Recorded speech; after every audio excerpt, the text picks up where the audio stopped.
Hello, cats and kittens. We're live, and welcome to We're Not Moving Party with James and crew. Yes, it's finally official. We're not moving. I'm so happy. I don't have to pack anything, and that it's this is just a great thing to have happen. That we're staying here. You know, Patrick's going to move in with us at some point, so Mm. that real estate agent's still going to get a sale at some point.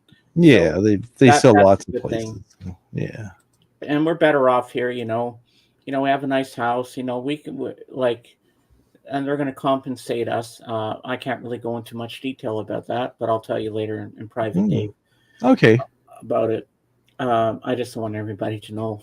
you know only certain people. Yeah. People, um not everybody's know your stuff. yeah, so we're happy. We're gonna do some repairs to the house, whatever needs to be done. Mm-hmm. Some yard work needs to be done because there's a lot of fallen trees and stuff like that. Hey, Bob.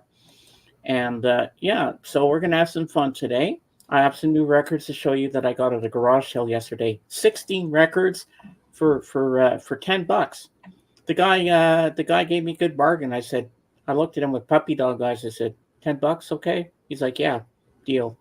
He said, you're a good wheeler dealer. He said. He was laughing. He said, "Yeah, $10 is okay. I'm okay with that." He said. So I was happy with that. So we're going to talk about that. I'm going to show you that. I'm going to tell you about some stuff I ordered on Amazon. I got one thing coming tomorrow, then one thing Tuesday, and the others are going to come a little later in the month because one's an import. I don't know if the other two are one's an import, but two are coming at the same time with each other, and the third, the last one's going to be a standalone one. But we'll get into that a little later in the show. So, so grab your favorite snack and beverage and sit back and let's party till we can't party no more. And today I'm gonna make sure I don't overdo my voice like I did last week because I had no voice left. So let's head over to the other side of the room here and say hi to my best friend and wingman, Dave. Hello, Dave. Hello, how's it going? It's Good going to be great. back. It's good news. You don't have to move. Happy for you. I Yeah. know that was a big source of stress, so that's off your shoulders, and you know. Oh, yeah, definitely. And before we get into all the festivities, just let me say a few shout outs. I'd like to send a shout out to my friends Sophia Stunts and Flip and to Hija and also to Martha and Ray and my Bella. I hope you're doing good, baby. I'll come see you during the week and I'll play with you, okay? I promise. Love you. So there's my shout outs to everybody. Oh, and Blood and Stints, Martinez and Bosom and Sinian and Stephanie. So there's all my shout outs. So we're good. So now we're gonna get into the festivities. Um, so it's a little quiet right now, but we're gonna get more people in, and then I'll start getting into the good stuff. So this is a great news, and Patrick's son is very nice. I've connected with him, and I'm going to tell you guys a funny story that happened with us. So we got this golf cart that's in the garage, and we finally got it working. Mhm. So Patrick and Terry were on it, taking rides on it, and so his son Adrian and I decided we're going to go for a ride. So he was driving. So we get halfway up the block. We're going to go around the block. We decided to go for a little joyride, and he's like, "Okay, we're good." And then we're slowing down. And he was laughing and smiling at me. I thought he was joking. I didn't know what was really actually happening with us. So we're driving along, and suddenly we get close to where the mailbox is to make the turn. We ran out of Uh-huh. gas. I'm like, "Oh Oh shit, no. we're fucked now." So he No. said, "Okay, get in the driver's seat, and I'm gonna push, and you try to steer it." So I'm steering it. I have my foot on the gas to make sure we can get a little Hmm. extra push, and then all of a sudden we conked out. I'm like, we're out of gas. But thank God I know half the neighbors around. So the neighbors, Yeah. if I had to ring somebody's doorbell, they would have helped us. So he said, okay, now we got to push this thing. So we're trying to push it uphill, and that's hard. And that thing wants to go in reverse and go down the hill because don't forget we can't use the brakes. I had to get out of the driver's seat, hold on to the side of the thing to push uphill. So we're trying to push it uphill, and this van shows up right next to us. He goes, "Hey guys, you need some help?" I said, "Do we ever? We just ran out of gas." And hey Zeb, nice to have you back. Welcome home. Hey, Zeb. Um, so we're stopped and we're talking to this guy, and stranger danger. Never get in a car with strange people. Mm-hmm. We're doing good. And so I said, well, you know what? Desperate times calls for desperate measures. So I get it. So I said, Adrian said, I'll stay with the thing. Go get your sister and my dad to come Mm-hmm. get us out of the situation. So I get in the truck with the guy. He drives me home. This guy really drives fast too. And he was from New Jersey. He was visiting his cousin on Bethany. That's one of the Oh, wow. streets here that we. I said, "Oh my God, that's where we just came from. We were going around the block with in the thing." So he took me home. I pull up in the driveway with this guy. My sister's coming out the front door. She was killing herself laughing. She knew something happened. I Yeah. said, "Terry, this gentleman just drove me home because we're conked out. Adrian's down by the mailbox with the golf cart waiting for you guys." He said, "Okay." So Patrick said, "Okay, Terry and I'll go. You stay here." And she was talking to the guy, and I said, "Thank you so much, sir, for taking me home, because it would have taken me a while to walk home." Well, it wasn't too far. I knew where we were. So I went in the house, and they had to take a rope and tie it to the back of the car to tow it back. And then we got back and put gas in it, and then it started up. But now they're in the garage trying to fix it because there's a gas leak. Oh, Oh no. yeah, quite an adventure. It was still fun. Nobody was mad at anybody. We just went for a little joyride that didn't go as well as we thought, but it was fun. We were laughing all the way. I didn't even panic once because I knew all the people around. So I said, "Well, we'll get home somehow." Mhm. And I wasn't worried, but we had fun doing that. But boy, that thing can run. And then we found this bicycle that Jerry left in the garage, so I decided to take it out for a spin. The seat's really high, but you have to just put your leg over the bar. And I Mhm. wasn't going to ride it up the street a little bit and turn back. I decided to take it around the block to really give it a good go. But Mhm. the seat goes right in your crotch. Oh god, Uh, the seat is so freaking hard. I didn't like yeah. the seat too much. And when you speed up, like going uphill, it's tight. But I didn't change the gears. I don't know how the gears work on this thing. They're not like my mountain bike where I know the gears. So I'm pushing, pushing, and then I just let myself cruise down the hill. But man, that thing goes fast. Oh, good. And I had to jam on the brakes just to slow myself down to make sure I didn't wipe out going down the Mhm. hill. But I made it all the way around the block, and I came back and I said, "Well, guys, I wasn't going to take it just for a short little ride around here. I decided to take it around the block to really test it out, and it worked." Oh, Yeah. there you go. So, guys, now before I show all the records I got yesterday, I'm going to tell you what I purchased on Amazon. But I have to. I'm going to tell you about that now. So I purchased. It was on sale. Usually it was $34.99 for vinyl.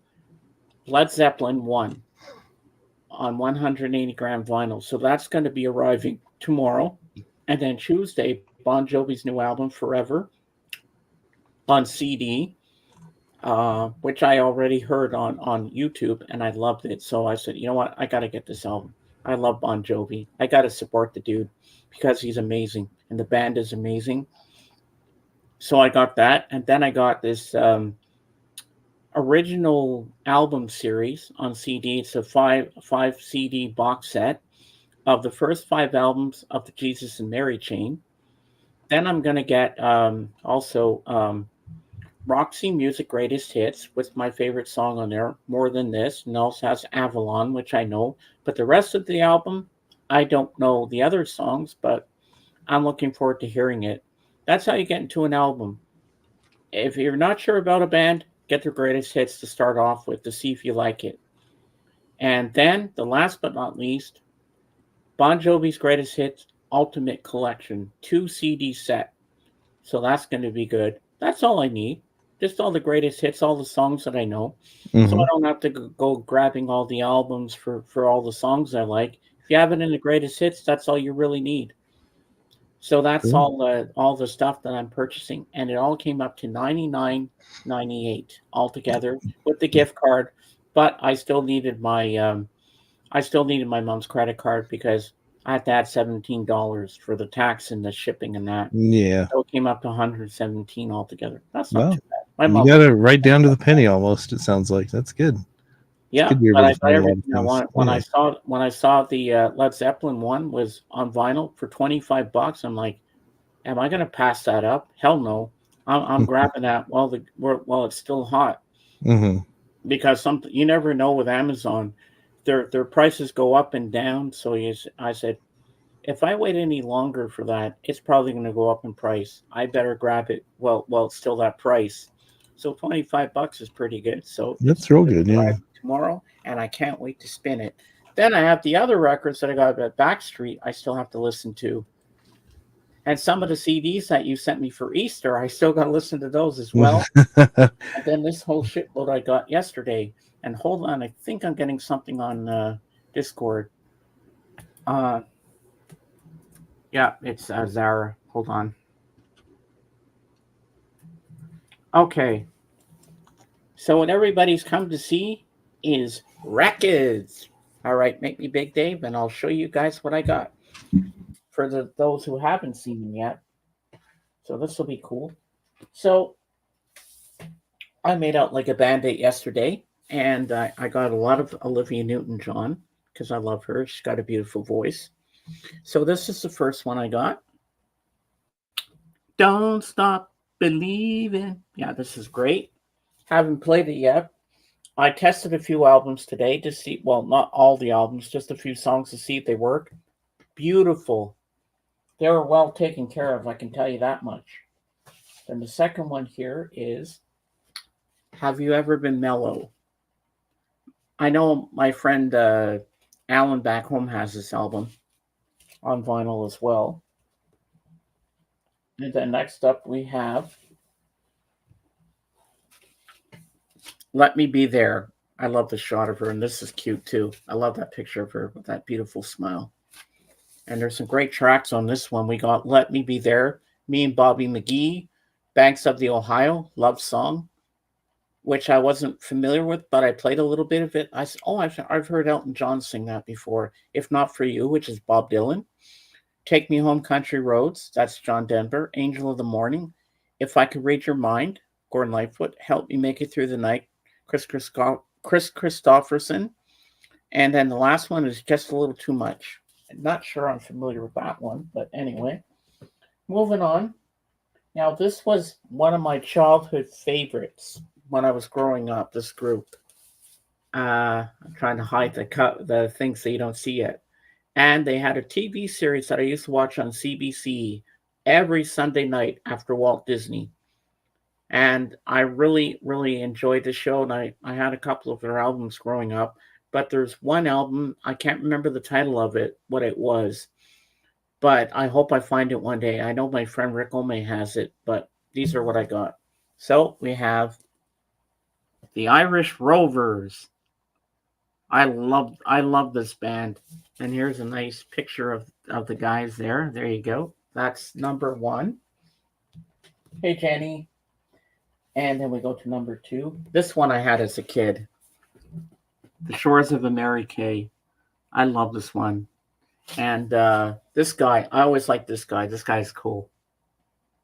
He's the only one that doesn't play an instrument. But this is a great album. I tested this one a bit because I like the song, what's it called there? The Shores of a Mary Kay. I like Fiddler's Green, Rhymes and Reasons, Years May Come, Years May Go. Classic. So that's a great album. And then the last Irish Rovers I got, Emigrate. So there they are, looking like the 1800s or so, or maybe even farther back than that. And then we got some nice ships in here for the gatefold. Never seen this one before, so I grabbed it. And then next up, we have a country western album with Jerry Lee Lewis. Yeah, this is going to be a fun one to hear. There's Jerry playing the piano. Look at how dirty it looks. All the keyboards all dirtied up. Pretty cool. And next up, my uncle had this album. And I remember my friends Rowena and Denise when we were growing up. We all loved Boney M. So when I saw this, I said, "They have this." I was like, "Oh!" I grabbed that right away. Night Flight to Venus. Do you remember this, Dave? It looks familiar. It's been a while since I've heard it, so I recognize the name. Yeah. So this one you have Night Flight to Venus, Rasputin. You know, rah rah Rasputin, lover of the Russian queen, painter man. He was a Steppenwolf, king of the road, rivers of Babylon, Voodoo Night, Brown Girl in the Ring, Brown Girl in the Ring, tra la la la la. There's a brown girl in the ring, tra la la la. Yep. Never Change Lovers in the Middle of the Night and Heart of Gold. Yep. So here's the back and the gatefold. Pretty cool. Yeah, I was happy to find that. And next up we have this one was a real find. The Best of Burton Cummings, which has Stand Tall, Don't You Fall. And what I hate about this is they have to put both records in one sleeve. It would have been easier if it was, like I said on my stream yesterday, to have it as a gatefold. But anyway, it is what it is. And then next up we have a K-Tel, Frankie Valli and the Four Seasons, 40 original songs. So that's pretty cool. When I saw that, I'm like, yeah, I want that gatefold.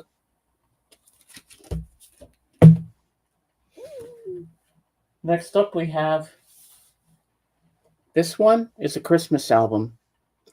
And I feel a little embarrassed because I bought this one, but I don't care. It's music I like. I love Bing Crosby, and I don't give a shit what anybody thinks. White Christmas. Bing Crosby has such a beautiful voice. I love him. I love Judy Garland, Frank Sinatra. So this is a great find. Yeah, it's a classic. It's well worth it. Oh yeah. His son was pretty talented too. Bing Crosby's son, David. He was in Crosby, Stills, and Nash. Was he? No, I'm joking. They just had the same last name. I do that to everybody. I always fall for your jokes. Now, this one's 25 smash hits. This is also a K-Tel, Phillips. It's like a K-Tel kind of thing, but not really. And wait till you see the gatefold. That's kind of risque. So I don't really know what's on this one, but we'll find out when I listen to it. And next up, this is an instrumental band, which I love. I have a couple of their albums. Herb Alpert and the Tijuana Brass, Going Places. This one has Tijuana Taxi on here. I love Herb Alpert. I have to get that. And next up we have another one. The Best of Johnny Cash, Ring of Fire. I love Johnny Cash. There you go. That's a good one too. Yeah. I saw that. I said, "Ooh, Johnny Cash, I'm in." Sold. The next one we have two more left here. This one is a K-Tel, 3 album set, flashback rates of the 60s. So you got 3 albums in here. It's kind of falling apart. This was the first one I grabbed. And there's all the other songs on that side. So you get some good stuff. And then last but not least, we have Hit Parade. So this is more 50s and 60s stuff. And I think some 70s are in here too. I'm not sure, but I'll let you know when I listen to it. Now let me put this over here so nothing falls over and I don't fall over. That would be a disaster. And now you can make me smell.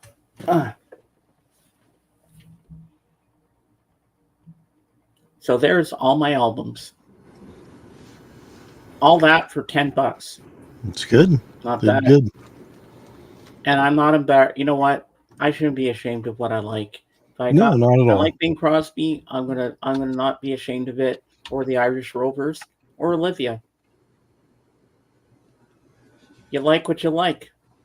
And my mom says, "Why did you get Olivia Newton-John? She's not that good." I'm like, "Well, she has a beautiful voice." Yeah. My mom's not obviously a big music lover as I am. You like what you like, so you know.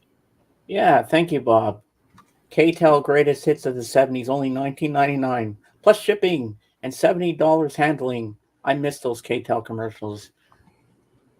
Well, you should ask JJ all about that. He knows. Hey, James, happy day that you don't have to move. Those Olivia records look nice. Oh, yeah, they do. Oh, you're jealous of the Boney M record. I was surprised they had that. I couldn't pass that up. I'm like, ooh, Boney M? Okay. I don't think I ever owned a Boney M record before that I'm familiar with. So I said, you know what? I'm grabbing it. It's got some great hits on there, you know. Rivers of Babylon. How could you not? How could you pass that up? And so I might go back because he has a really minty copy of Dr. Zhivago, the soundtrack that I got at Backstreet Records. I might go back and ask him if he still has it because I should have grabbed that yesterday. If it's a better quality sounding record, I'll take it because these look like they're in good shape and people took care of their stuff. And John Denver's greatest hits because I love John Denver as well.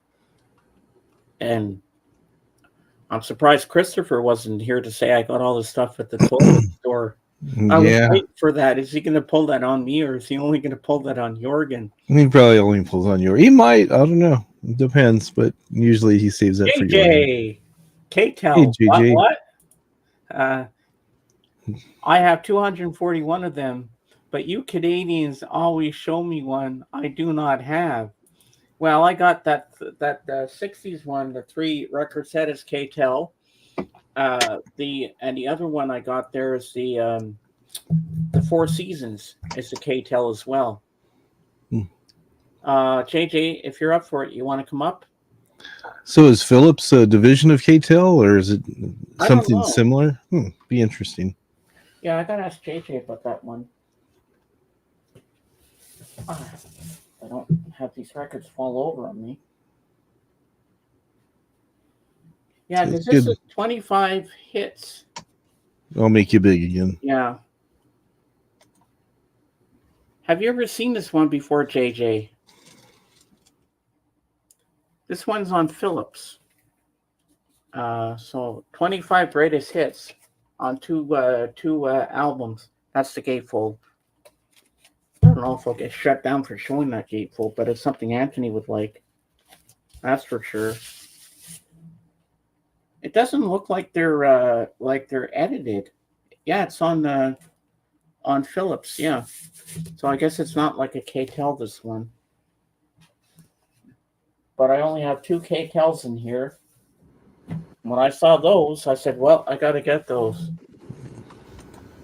Oh, like Ronco. Okay. Yeah, there's a lot of companies that put out compilations like that. So KTEL's the big one, and then everybody else wanted to jump on that. But the good thing is, where your name is, it covered up a lot of that lady, whatever you're showing there. Okay, good. So you saw her knee and part of her leg, and that's about all you saw. So I'm into the sounds of the walrus mating calls played on 78 speed. Are you? JJ, you want to come up? We haven't had you up here in a long time. If you're not busy, come up and join us. Yeah, I've heard about Ronco as well, Bob. Let us know if you want to come up. Yeah. Well, that Philips record you have, Bob might know something about it since he has the same last name. Mm-hmm. Kidding. Bob Phillips. Yeah. Took me a minute to register. Yeah. My cousin's here hanging out, so. They put the link out for JJ. He wants something. Oh, okay. Yeah, I had to This is great. He said he was chilly, so I put a toque on him today. So I'm surprised Scottish Ray's in here. Yeah, he'll be here today to celebrate. Well, we got JJ here. I'm happy. Yeah, it's always good to see JJ. Long spell. This is exciting, and I'll have the pleasure of bringing him up to my party. And I spelt my name wrong. I put an S instead of an A, but I fixed it on the YouTube side. There's the link there, JJ. Get your butt up here and join us. And then I'll go through those other K-Tels again and show you on camera when you're up here. And you can tell me if you've ever seen these ones before.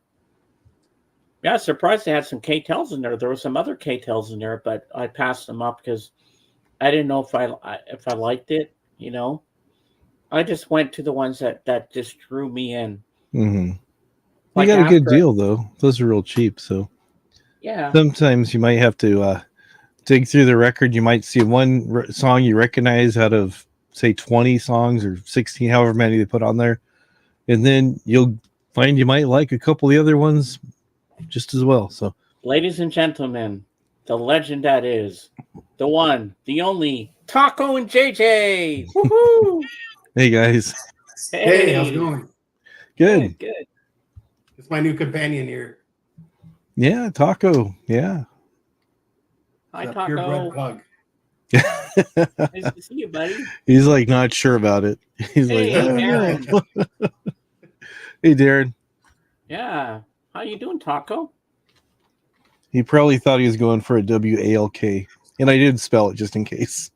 No, it's fine. You're gonna get a bigger telescope, Bob? Wow, morning. that's cool. Oh, okay. So you still have your 241 K-Tels? Oh yeah, haven't gotten rid of them. That's one thing that sounds odd, but they are precious to me. And if I try to get rid of them, I'm not going to get much for them anyways. So it's just it's more a nostalgia thing to collect. I remember when you did that 24-hour stream, and you were going to smash a K-Tel record. Yeah, they keep talking. I've heard that, because I've listened to some of their shows. They keep talking. I mean, it was great. George Borden did that, but I was like, hey, I did that long ago before he did it. But I did 24 hours straight at K-Tel, and then what would happen is that then a copyrighted song would come on. So I think within that whole 24 hours, I must have opened up about 34 to 40 streams, because every time one would go down, I'd have to open up another one. It was pretty crazy. Mm-hmm. I'm just grabbing something here. And a lot of things just fell on the floor, so I got to move them back to the couch in a minute. All right. Make me big, Dave. All right. You got it. Okay. Hold on. All right. So, have you seen this one before? I've not. Again, a lot of the Canadian releases for K-Tel were separate from U.S. releases. Yours were released out of Winnipeg, and ours were released out of Minnesota. And even sometimes we would have a release like Soundwave, where we would have one version of Soundwave would be Canadian with totally different tracks than the American one. So that's what I'm saying. When Canadians always show me unique releases I've never seen, because they're so, everything was so different than the U.S. releases. Yeah, this one is this one came from Winnipeg, and then Montreal, Canada. Made in Lithode in Canada. Produced by Quality Records, Special Products Division. Yeah, so you get three discs are in here, but it's a different K-Tel label. Yeah, so that's how you can tell an American pressing. Canadians actually have some really cool designs on their labels, better than we have. Ours are just pretty standard, but yours differ from release to release. You can always tell an American pressing because it was made in Minnesota, and you can tell a Canadian pressing because it was made in Winnipeg. Okay, I'll put you down. Yeah, if I had a Taco for a while, he'll pop back up again. Trust me. And this one is also Canadian. Right. But this one has a different K-Tel on it. It's this one. Yeah, that's like a late 70s. They had that one in the U.S. as well. That's like a late 70s, barely into the 80s, and then before they switched about midway in 1980 to the more standard K-Tels that we were used to. And around that time in the late 70s, just to give you a historical thing, everybody always said, K-Tel had crappy pressings, K-Tel had crappy, and they did. And they used to take songs and they would cut them up. Yeah, they did that. But what happened was, if anybody watches the documentary or does the research, is that the later pressings that came out in like the early 80s, like ones like After Hours and Dimensions and in the United States, those were actually done better because the record companies clamped down on K-Tel and said, no, quit making these crappy re-recorded, short versions. I mean, to give you an example of a short version, on the 1972 Greatest Hits record, what's that called? Explosive Hits. There's a less than 3-minute version of Layla on it. Wow. Which is hard to fathom. But what happened in the early 80s, they started saying, no. So actually in 86, there came out two records that came out. I forget the second one was called, but the first one was called Masters of Metal. And that one is a really pressing. It's actually sought out by a lot of metal fans. And it was advertised on MTV heavily in 86. I have it. You name it, Dave, he's got it. Hold on, guys. I'm just going to move all these records over to the couch so I don't trip on them, because they're falling all over the place here. Hold on. Yeah, you get a lot of records there. So there you go. Yeah. So it's good seeing you. It's been a little while since I've seen you up on panel. Yeah, it's good to be just going through a lot of life changes, and it's just, unfortunately what happens is that Sunday is the one day I need to get, because I work and my meetings and stuff. Sundays like this time is the one chance I have to get things done, or I have family obligations with my kids. Yeah, I hear you. That's what, and the thing is too, like, I think you're on the West Coast, right? I am, yes. Yeah, so I thought about that with you. I was like, wow, that'd be great if this could start at like that early in the morning for me, because after the show I got the rest of the day. This is like 11 o'clock, right in the middle of my day. Yeah, right in the middle of everything. You guys or anything. It's just, oh no, we just figured you have a lot of stuff going on, and no worries.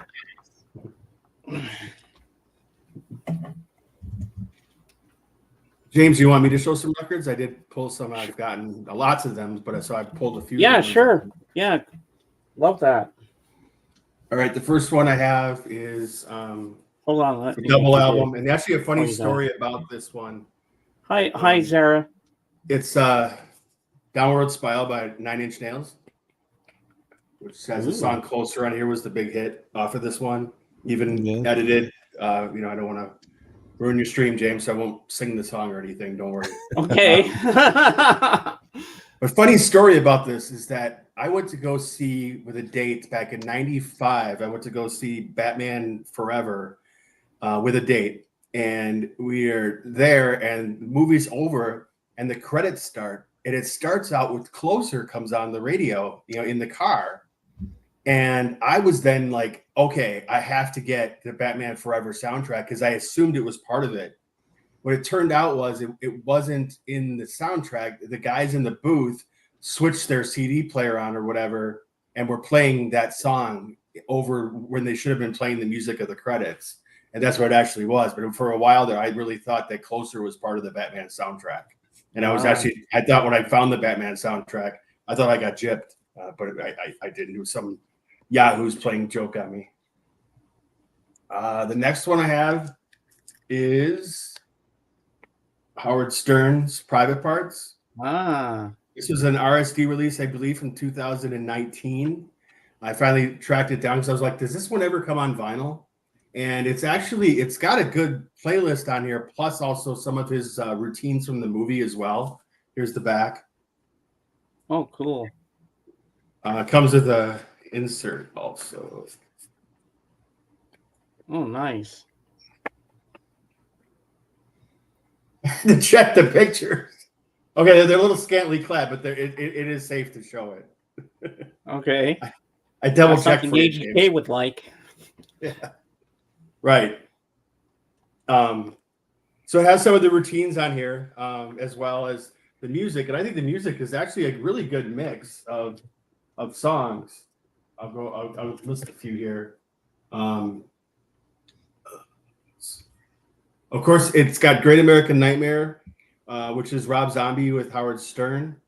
That one people don't realize is that's probably one of Rob Zombie's biggest cash cows that he has out there, because Howard Stern took the song and has been using it as the theme song from both when he was on terrestrial radio and still uses it today as one of his theme songs. So he makes money off of that. There's also a Flea, David Navarro, and Chad Smith song on here, Make My Own Rules. Porno for Pyros, Marilyn Manson, Ozzy Osbourne with Typo Negative, Green Day, the Ramones playing Pinhead, Gabba Gabba, Wee Gabba Gabba Gabba. Deep Purple, Smoke on the Water. Nice. Cheap Trick, I Want You to Want Me. Ted Nugent's Cat Scratch Fever. Van Halen, Jamie's Crying. And that has a live version of You Shook Me All Night Long on here. And then another mix that he did called Tortured Man, which he actually plays now on his show when he goes out. So when he's ending his show, he plays the song Tortured Man. And then it has a bunch of clips and routines from the movie itself. Oh, wow. So that's cool. I didn't know this existed. And when I thought when I did find out it existed, I thought it would be expensive, but it actually wasn't. It was pretty reasonably record album, brand new priced. Wow. I stopped at a flea market. I had to drop my daughter off at camp last Sunday, and I stopped at a flea market in Oshkosh, Wisconsin. People heard of Oshkosh B'gosh, the brand, all from that area. I did manage to find, and for only $15, I found a copy of an OG copy of Dire Straits. That's a great album. Brothers in Arms. It sounds, and this thing is mint. It sounds incredible. It even has the old Musicland or Sam Goody sticker on it still on the shrink.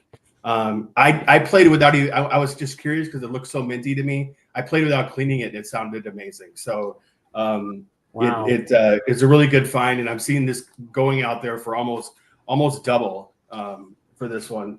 So I thought it was a really good find. Oh, the Lamb. The Lamb would love that, eh, Dave? Oh, yeah. He'd be all over that like a hot potato. Yeah, I like that guitar too, Bob. Ooh, Jackie Brown. I got the Jackie Brown soundtrack. There really isn't much else to it other than the music. It's got Across the 110th Street on here. And then it has, as usual with Quentin Tarantino's releases, it has lines from the movie with Samuel L. Jackson and Robert De Niro and all them talking on the record, because that's like a trademark that he does on all his soundtracks. But the biggest one is Across the 110th Street by Bobby Womack. Let's see here. Who Is He and What Is He to You by Bill Withers. Longtime Woman, but actually by Pam Grier. Didn't I Blow Your Mind This Time? If you've seen the movie, that's kind of like the theme song of the film. With the tape that gets passed around. Midnight Confessions by the Grassroots, and The Lions and the Cucumber, The Vampires Sound Inc. So I got to give Quentin credit where credit is due. He's really good about some of the stuff. I know he's into vinyl, and he's got some really good music selections for his movies. Yeah, and I've seen her in Coffee and Foxy Brown. Yeah. Ooh. So this is a compilation record that was made by the John Hughes Estate. That is so cool. I like that cover. Yeah, and then the back. And if you guys remember my friend Gabe, who was on the show a while ago, a long time ago, Gabe went to the same high school as him in Northbrook, Illinois, but doesn't really know much about it other than the Home Alone. That's about all they tend to know. But what it is that if you recall, the one is like Ferris Bueller's Day Off never got a soundtrack. You had to kind of like grab clips and everything. So it has on here the basics Simple Minds, Don't You Forget About Me, If You Leave by OMD, Oingo Boingo, Weird Science. It starts out, and then of course has Yellow. Oh yeah, has Kate Bush's Woman's Work from She's Having a Baby. And then it has the Psychedelic Fears. But the ones that I found really cool were like The Dream Academy, Please Let Me Get What I Want. The instrumental from Ferris Bueller's Day Off. I think that was the one when they're all holding hands in the field trip. So that song has now been. Oh yeah, that was in the museum. Yeah, exactly. At the Metropolitan, at the Art Institute in Chicago. Mm-hmm. And then it has like, Seek Sputnik, the Love Missile. It's hard for me to say these, but if once you hear this record, you've heard and you've seen these movies 1,000 times. You've seen them, like the Flower Pot Men, Beat City. What's the other one? Oh yeah, 6 Days on the Road, which is from Planes, Trains, and Automobiles. It's the theme to that while John Candy and them are going down the road. So it's a pretty cool thing that put together it was put together by the John Hughes estate. Wow. Some of the artwork. He was really into his music. I like how they made like a cassette. That is so cool. It looks so cool. It does. Yeah. Couple interesting. What's the album look like? The actual vinyl? Just black. Oh, nice. The couple interesting little trivia that people may or may not know about John Hughes. Everyone knows that they changed the ending to Pretty in Pink. That's pretty much, that it originally was supposed to be her and Ducky. Turned out to be her and Andrew McCarthy's character, Blaine. In the dance scene, they were actually dancing to Don't You Forget About Me, that song from there. In order to make the editing work, when he wrote the song he gave OMD saying, I need a new song for Pretty in Pink, but it has to be to the same beat and time as Don't You Forget About Me, because I'm going to overdub it into that scene. And I need you to do that. So there's kind of some really interesting little trivia quirks with John Hughes and music. That was one. And the other one is the opening quote by David Bowie in Breakfast Club. That was actually Ali Sheedy was the one that told him about that. And he put it in the movie. People knew that. So little John Hughes trivia to boot. There's a deluxe edition of this, but I just couldn't swing it. That is amazing to have even more stuff. And my second to last one here. Okay. I was at Goodwill, and I'm actually mad that I had to go to Goodwill because I was helping my daughter clean out her bedroom, and I got stuck with the Goodwill run to take all these clothes back to Goodwill. I didn't want to go there. Okay, since I'm here, I'm going to go look at the records. And the guy was putting this out at that moment that I walked up. And this never happens. Goodwill to me is always Polka, Mantovani, Percy Faith. That's all it ever is. I look at it, but I ended up finding this. Oh, that's a great album. I have that too on vinyl. Breakfast in America. And minty. And we're talking, I only paid, $3 for this, but I might just take it to a record store right now. I get like 20 for it easily. Oh yeah, the vinyl is like super clean. It's cool label too, I think. But just to give you guys a perspective, I have not cleaned this. Oh wow! I found it at Goodwill. That's an amazing find. Yeah, I couldn't believe it. Like I just have to be in the right spot at the right time. That moment I didn't even want to be there, and I was like, wow, with its $3 tag on it. And all the other records they had too were messed up. Even if you were interested in them, they were like, yuck. So this was a cool find right here. Yeah, sometimes it can be hit and miss. Yeah, and this one has people don't know it's Take the Long Way Home, The Logical Song, Goodbye Stranger, Breakfast in America. It's on this one. And now my last find, which I'm really excited about that I found, these kind of go for big money, and I managed to find one reasonably priced. I don't know if people know this or not, but for shows like Lost Lennon and American Top 40, those were actually records that were sent to each individual station they would give this record to someone, this vinyl every week. They would give it to some lackey tech or what do you call them, PA or whatever you want to call them, to then dub the music into, to make it into a consistent show so that they can put their commercials in there and everything else. But this is a complete show with Casey Kasem hosting it. And it even, a couple cool things about this. One is that the sides of the records move. It goes based on the fact you're going to be working with more than one turntable. So it goes like from 2B to 4A. So in other words, you're going to have two, and then you're going to play the next one, so it continuously loops like a DJ would. So that's what this is actually designed for. It's 4 records, and it even has international commercials on it, and all the long distance dedications are on here from the date of 4/19/1980. Wow, that's amazing. And, to give you an idea what some of the songs are on here.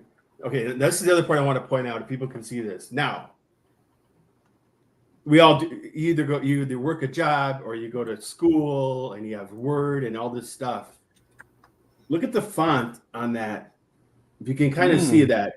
Notice that it kind of like trails off to the left and trails off to the right. In 1980, this was more of an acceptable document. If I had tried to submit this document today, I would have been, told, why am I submitting such a piece of crap document to somebody? I would have been tortured. But look at that, I like and what that. it does is That's it tells you cool. like at 00 the theme, American Top 40. Yeah. And then it starts, and then it would actually then tell you what last week's. This is out of order. Yeah, it would tell you what last week's song are. It always started out back then with the last week's song. So last week's hits were "Working My Way Back to You" by the Spinners, "Call Me" by Blondie, and it was actually the week before this one. It was "Another Brick in the Wall" by Pink Floyd, which is cool because I have that then in full on this record.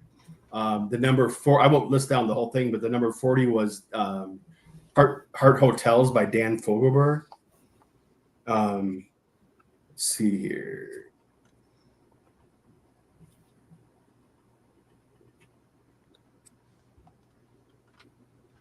The top 5 of that week was "Special Lady" by Ray Goodman and Brown. Number 4 was "With You I'm Born Again" with Billy Preston. Number 3 was "Ride Like the Wind" with Christopher Cross. Number 2 is "Another Brick in the Wall" by Pink Floyd, and number 1 is "Call Me" by Blondie. And that was the top 5. And there's many more on here, and it also has. It even shows. Yeah, it just goes, okay. Instead of long distance dedication, it calls it an extra LDD. And this person wanted the love theme from Romeo and Juliet. So it's great. Oh, wow. So that let them know that was a long distance dedication song that was coming up. That is so cool. And you can get the American Top 40 on 70s on 7 on Sirius. Correct. And then on the 80s, they do it with the MTV VJs. They do it instead of Casey Kasem as well. So that's what I have to show. Hope I entertained you with some of my. Oh, I loved it, JJ. It's just you being here is fantastic because we haven't been here in months. No. But you're still part of my crew. You always have been, always will be. Yeah, and Chris Carter's still out because his dad passed away. Sorry to 2 hear that. Wednesdays ago, so he's still out. I hope he's back soon because I miss Spin the Wheel Wednesdays on Breakfast with the Beatles. Yeah. But I'm so happy to have you back. So what's new and exciting in the JJ world? I'm trying to new and exciting. I no secret. I went through a divorce. My divorce was just final last Wednesday. So I'm now, I guess in the meantime, I became single. So it's a matter of doing that and rearranging my house, and because I got the house, so I'm rearranging the house and taking care of the girls' rooms and all that kind of thing. So that's what's pretty much in my route. I still been, collecting records or watching, lurking, I guess, out there as much as I can for different shows and stuff. I just not as been heavily jumping into the pool as I used to, and hopefully that'll, I'm hoping that'll be in the cards to change. Still, I'm about a month away from being 2 years sober. So, well, congratulations. Thank you. Well, I'm 3 months without beer. Congratulations. I'm doing good. I feel I've lost weight, as you can see. You also get to see my Beatles shirt too. That's also the other thing I was going to show you. So I'm losing weight and everything. So I'm happy. And it's great to have you back here. Hey, after you got your divorce, did you go like Austin Powers in the Spile Chat me? Oh, Vanessa was a fembot. I'm free. And then they play the da da da da da da da da. Did you start dancing to that? Yeah, kind of. Yeah. Yep. So the part that drove me nuts was my camera. I don't know, I had Cook on it or something, and we had to do it on Zoom. And I was like, I'm never late to those things, and they're like trying to wipe off my camera. I don't know what happened, but I know I've Taco licked it or something or what. But I had to hold on, Judge, I'll be right there. He could hear me, he just couldn't see me. Yeah, and Dave, I don't know if I told you, but a couple of months back, Taco ate JJ's glasses. Oh no! Yeah, he was hungry. And now I have this pair and a backup pair. Yeah. Oh my God. Yeah, why would he eat glasses? Right here. What? I don't understand why he would want to eat glasses. Well, because you got your sweat. Like when I'm, I was just like before the stream, I was cutting the yard and stuff, and I had my glasses on, and you get a little sweat, and it has your scent on it. That's why they go for it.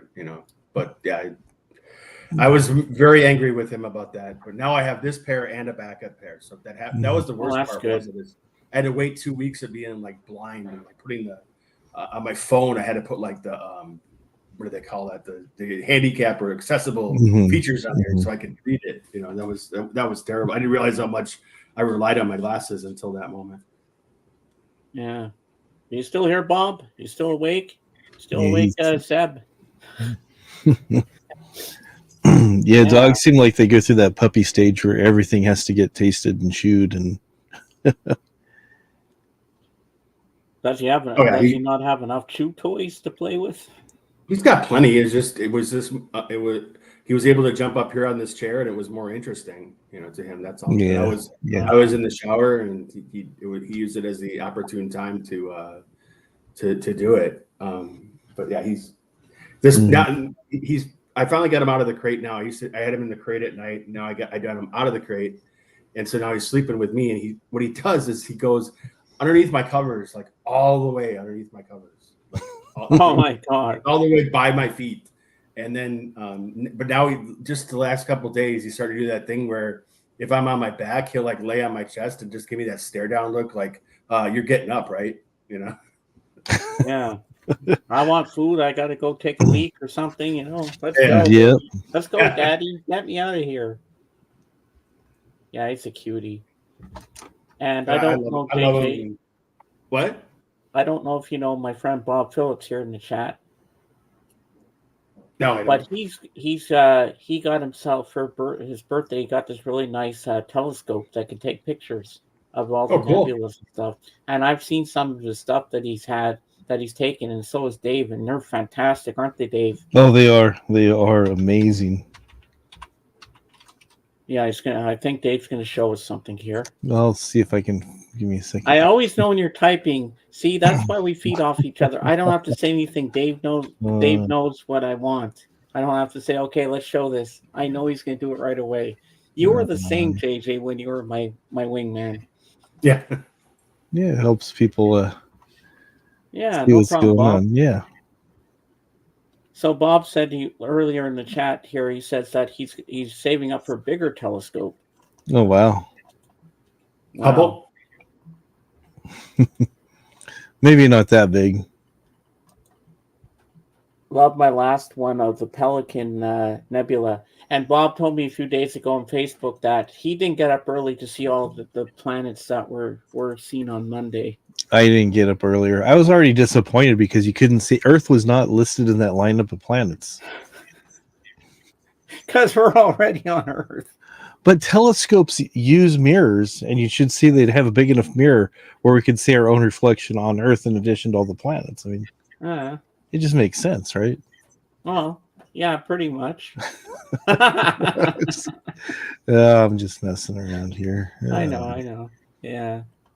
All righty. Oh, you don't know how amazing it is, JJ, for you to be here, to be for my celebration. Whoa. Wow, those are some nice pictures. Yeah, that was done with his new telescope that he has and his phone, and he's got it's called Bob Phillips Photography on Facebook, and yeah, he just does amazing pictures. This is a constellation here. What does he say? This is the Needle Galaxy. Ooh. And it's about 30 to 50 million light years away. Nice. And it's like, so that telescope he has is pretty powerful. It's the Iris Nebula. It's only 1,300 light years from Earth. But I mean, just the clarity and the colors and everything. There's I like that spiraling thing. The Pinwheel Galaxy, yeah. Wow. Bob, you're amazing. 25 million light years away from Earth. Wow. That is. He says in the chat that he's got a picture of the Pelican Nebula. Did you have one of the Mutara Nebula? You get that, James? No, your audio was going. Your audio was cutting in and out there. Oh, sorry. He says he has a picture of the Pelican Nebula. I was wondering if he had one of the Mutara Nebula. I don't know. From Star Trek. That's where I don't think so. Yes. Whirlpool. Let's see if he's got it. Maybe he's got the Crab Nebula. Ooh. And then same one, a little bit different. Solar eclipse. Oh, there's a deer. Oh dear. And the antelope play. Oh, you got a lot of different things there. Yeah, Pelican Nebula was the most current one with the detail and just the complexity of all that is just amazing. Haven't taken that one yet. Oh, okay. Well, I'm sure you will, Bob. And Bob, I want to see a picture of the Milky Way. Oh, that's easy. And Milky Way is also a chocolate bar, folks, if you didn't know. Yeah. I was going to say, but if you had Halloween with all the trick-or-treaters, you can get a lot of good pictures of the Milky Way. Oh, yeah. Mm-hmm. Is this your house, JJ? Because I've never seen this room before. It's my kitchen. Oh, cool. I used to work downstairs, but I started working up here because, well, one is that with all the rearranging downstairs, it's just easier. I don't feel overwhelmed by boxes, but besides that, I got to during my workday now because I'm the only one in the house, so I can have a full view of the outside and everything. It's a lot more peaceful. Hello, Robin. Welcome in. Hello, Robin. Milky there you go, Way. James. Yeah, there's the chocolate bar. I'm not a big fan of caramel.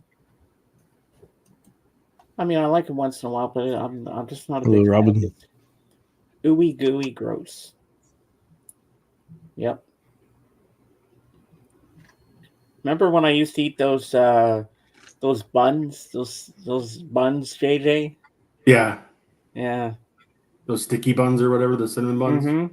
Yeah, those are good. I haven't had those in a long, long time. Oh, you know what I watched the other night on Plex? I still have to get back into the Tudors, but I've just been stressed out about are we moving, are we not moving?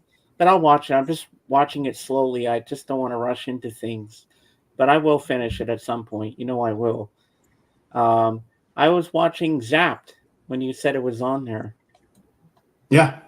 I still have to finish it. I only got up to the part where he got his girlfriend pissed off because he was going to the frat party. The interesting thing about that movie was originally it was supposed to be like just a cheesy PG movie, and they actually, when Porky's came out and like just killed at the box office, the studio made them go back and redo all those nude scenes and all them, make things a lot more raunchier than it was. But if you notice, it's like there's not a lot of swearing in it and stuff. It's because and it was intended to be a PG well, you don't movie. really see actually like any nude boobs. You see just tops, you know, their shirts open, you see bras, but you don't actually see any boobs. We do eventually towards the end at the prom scene. Yeah. I mean, I hadn't seen that movie in so long. Another one that I liked Scott Bale in was Bugsy Malone. Remember that one? Yeah. That's a good him one. as all the young gangsters or whatever. Yeah. So what was I going to say? So you have Last night I watched. Go ahead. Last night I watched American Hot Wax. I hadn't seen that in eons. Oh my god, I remember that. About the true story of Alan Freed. The releases on it have been pretty scattered, but if anybody's interested, if you go onto YouTube and you type in American Hot Wax, somebody posted the whole movie. That's how I watched it last night. Oh wow. Jay Leno's in that. Fran Drescher. The guy that played America, he's some Tim guy that I really never heard of before. But then actually Chuck Berry and Jerry Lee Lewis all make cameos in the movie and play. So it's pretty cool. Mm-hmm. You know what? That new Acolyte, it's not too bad. I mean, I started it. I have to finish it. I got to see how it ends. You know, it's not bad. It's okay. Maybe not the best Star Wars series, but it's okay. You lost me at Blades and Wookiees being Jedi. That I was like, I'm done. That's just not working for me. That kind of shocked me with a Wookiee being a Jedi. I'm like, what the hell's going on here? Yeah, they have their own. In my opinion, I thought they had like their own thing going on that they weren't really a part of that, you know.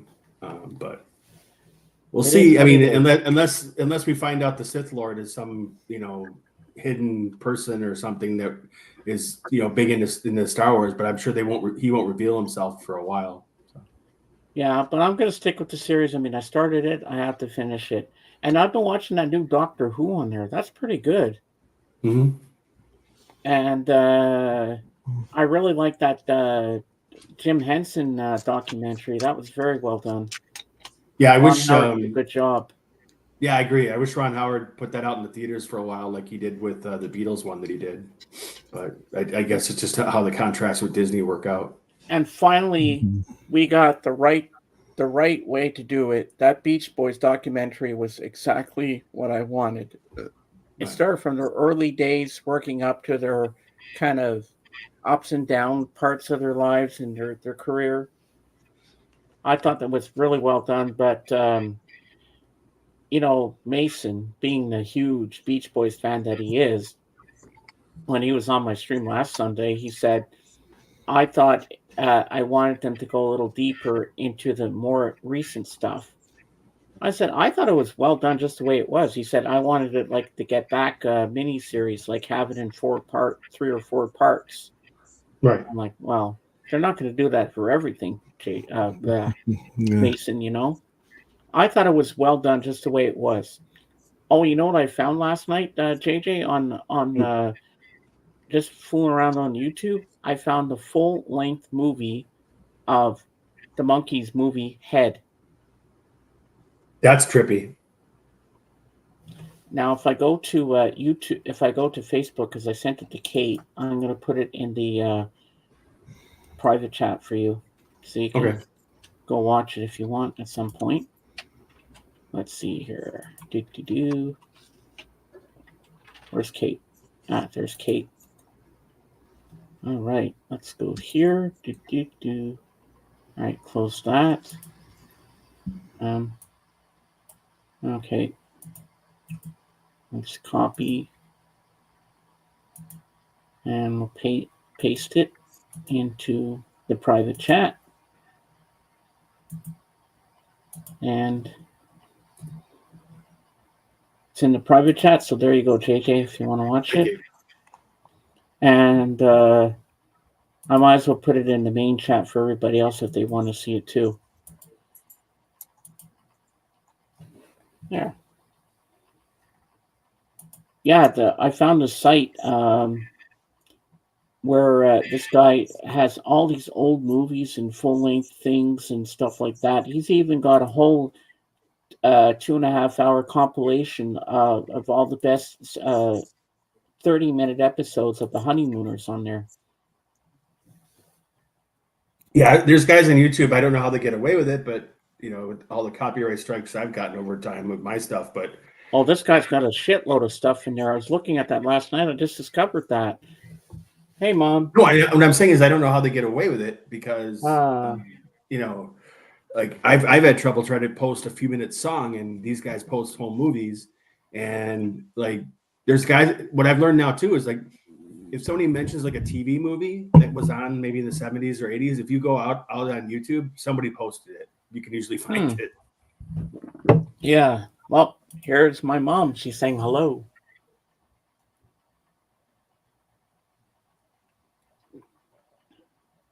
Yep. She says hi to you, JJ. Hey, Pat. Yeah.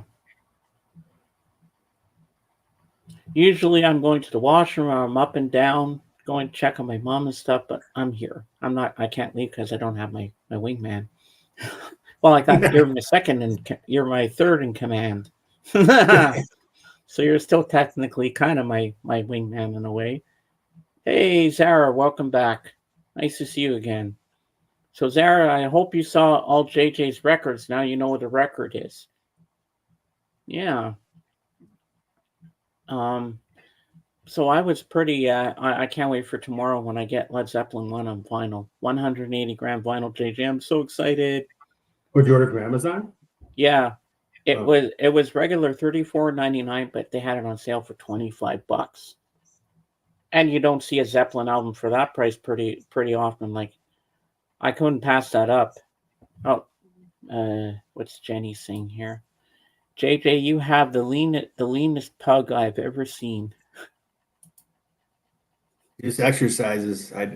He eats like crazy, but he just doesn't seem to be. He also. Well, I take him on like 3 massive walks a day, which is part of why I like having him because he gets me out of the house. So.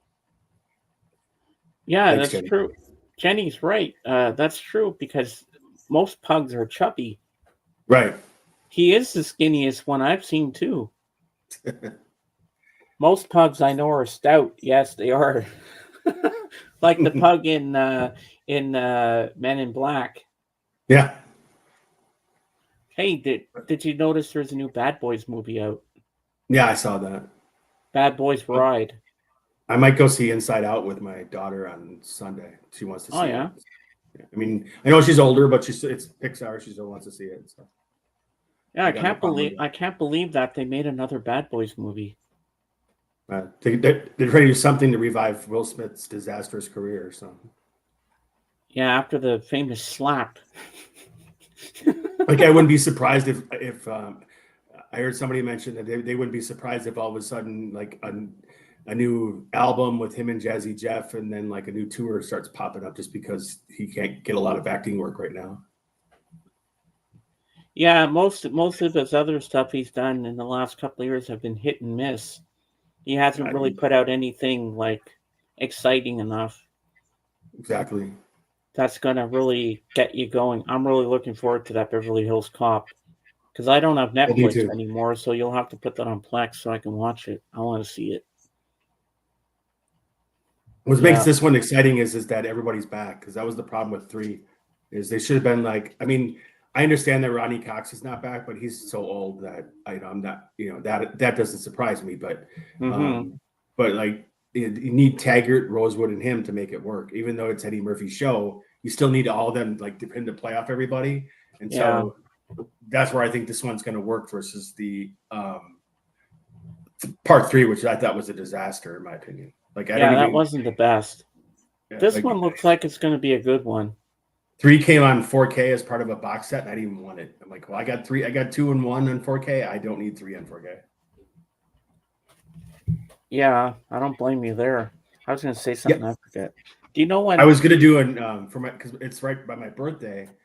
As people may or may not know in the audience, and I do outdoor movies. I have a whole setup and everything. Oh yeah. And I was going to do Beverly Hills Cop 4 and show it outside, but then a lot of people that wanted to come, they wanted to bring like their, 11, 12, 13-year-olds, and they with it having an R rating, they weren't keen on that. So I'm just gonna watch it on my own, and then I'm gonna show like a Marvel movie outside or something. Or Star Wars, something like that. Well, that'll be cool. Oh yeah. Last year I showed Top Gun Maverick, and that was incredible outside. It wasn't 4K, but I don't have a 4K projector, but the way it looked 4K to me at least. I mean, it looked that crisp outside. It was great. You don't know when Fast 11 or Mission Impossible: Dead Reckoning Part 2 is coming out, do you? Dead Reckoning, I heard, was maybe not till next summer, if that might be next summer, next Christmas, because I think it got delayed by the writer's strike. Okay. The last movie I saw in the theater. I liked Part 1 a lot because. Yeah, me too. The reason I liked Part 1 is finally they make a movie that's part of a series. I was so worried that when you watch the movie, it's going to end on a cliffhanger note that we have to wait years for to hear. I hate when movies do that. Yeah. And so in this case, it ended that part and left a little bit hanging, but not enough. You actually felt satisfied that you got a full movie out of it, which I did. I like that approach a lot better than what they used, like they did with like other films like The Matrix and other stuff like that.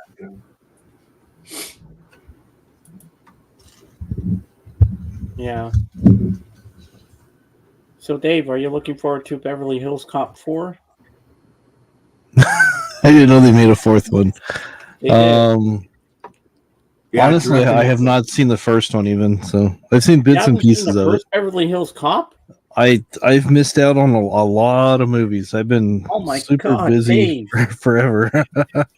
Okay. Yeah, you and Jen got some movie watching. Up with his Plex account so you can watch all the movies because he's got them all. Then you can catch up with all the movies that you have not seen. But you know what I watched a couple months ago, JJ, on your Plex account? DC Cab. Okay, that one I've seen. Yeah, I like DC Cab. That was a good movie. I pity the fool that doesn't watch my movie, DC Cab. Hey, Trekker, how you doing? Hey, Trekker. I was finally going through some of my what I've been catching up on is I have Plex out there, but I've been catching up more on my. I had like all these. I realized I had all these 4Ks that I bought. They would just stick in the shelf, but I never really watched them. So I've been like catching up on my 4K watches. I watched like Scarface on 4K. I watched Superman 2, both the Richard Donner cut and the regular cut on 4K. I watched Titanic on 4K, and these are ones I had picked up. What's the other one I watched? Mission Impossible, like you were talking about. I finally watched that on 4K. It is. I will say, it is a different experience when you watch it on an actual physical disc 4K versus a streaming 4K. To me, the quality is just far superior to because like I can stream a 4K movie on my from Apple TV or from Amazon, things that I've claimed the digital copy and all that. But something about it with the physical disc, it's amazing. Yeah, I know what you mean. How did you get into KTEL again? Well, as a kid, when I was little, I got in. I was like Robert Fifth. I can relate very much to Robert Fifton when he talks about as well that, and when he gives his story that like I had the Fisher Price record player, and with the needle and everything, but I was not playing Sesame Street on that bad boy. I was not playing. I was playing like I would take my parents' 45s and I would play. So I was into music as a kid, very young. And you had your couple dollar allowance or whatever that you got from your parents that they gave me back when I was like 7 years old. And I tried everything I could to get music is all I did, to save up for the Kiss. I remember saving up for Dynasty was the first record I bought, first one. But I have Dynasty. What I started doing was I was like, okay, I could get at that time, like Supertramp Breakfast in America, or maybe at that time, because it all hasn't gone through the charts yet, maybe had one song on it, or some Led Zeppelin thing or some Kiss thing, and get this full album. Or I could get this K-Tel that had all these hits on it, and I was basically getting the bigger bang for my buck. And so as a kid, I got into K-Tel because it was a better value, even buying a stack of 45s or whatever. In a lot of cases, you found the right mix. You could, I didn't care about the pressings. I didn't care about that. I just cared about hearing the music and jamming, and what I was getting, the biggest bang for my buck. It wasn't, so yes, I agree that if someone tells me the pressings were bad, fine. That was not my when I'm 8, 9 years old. That wasn't my motivation.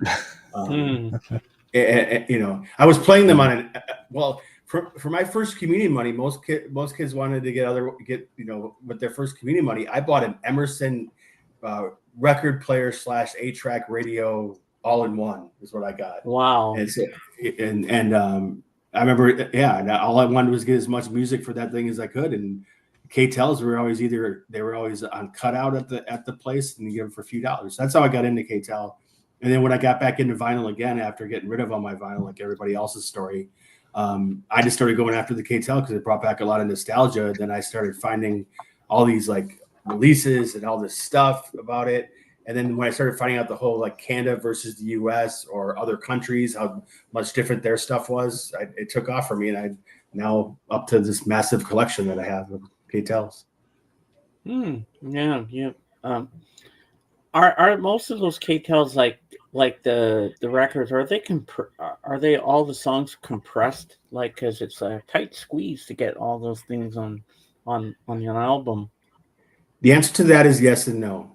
If you're talking 22 Explosive Hits, which was released in 1972, released in Canada and the US with different versions. And a lot of those earlier pressings, what K-Tel was doing was not only were they putting tight pressings on to get as much music on there and put it on there really tight, they also were re-recording the music themselves. They would bring the artists into a studio and have them re-record it, and that they would get all the money from it as well.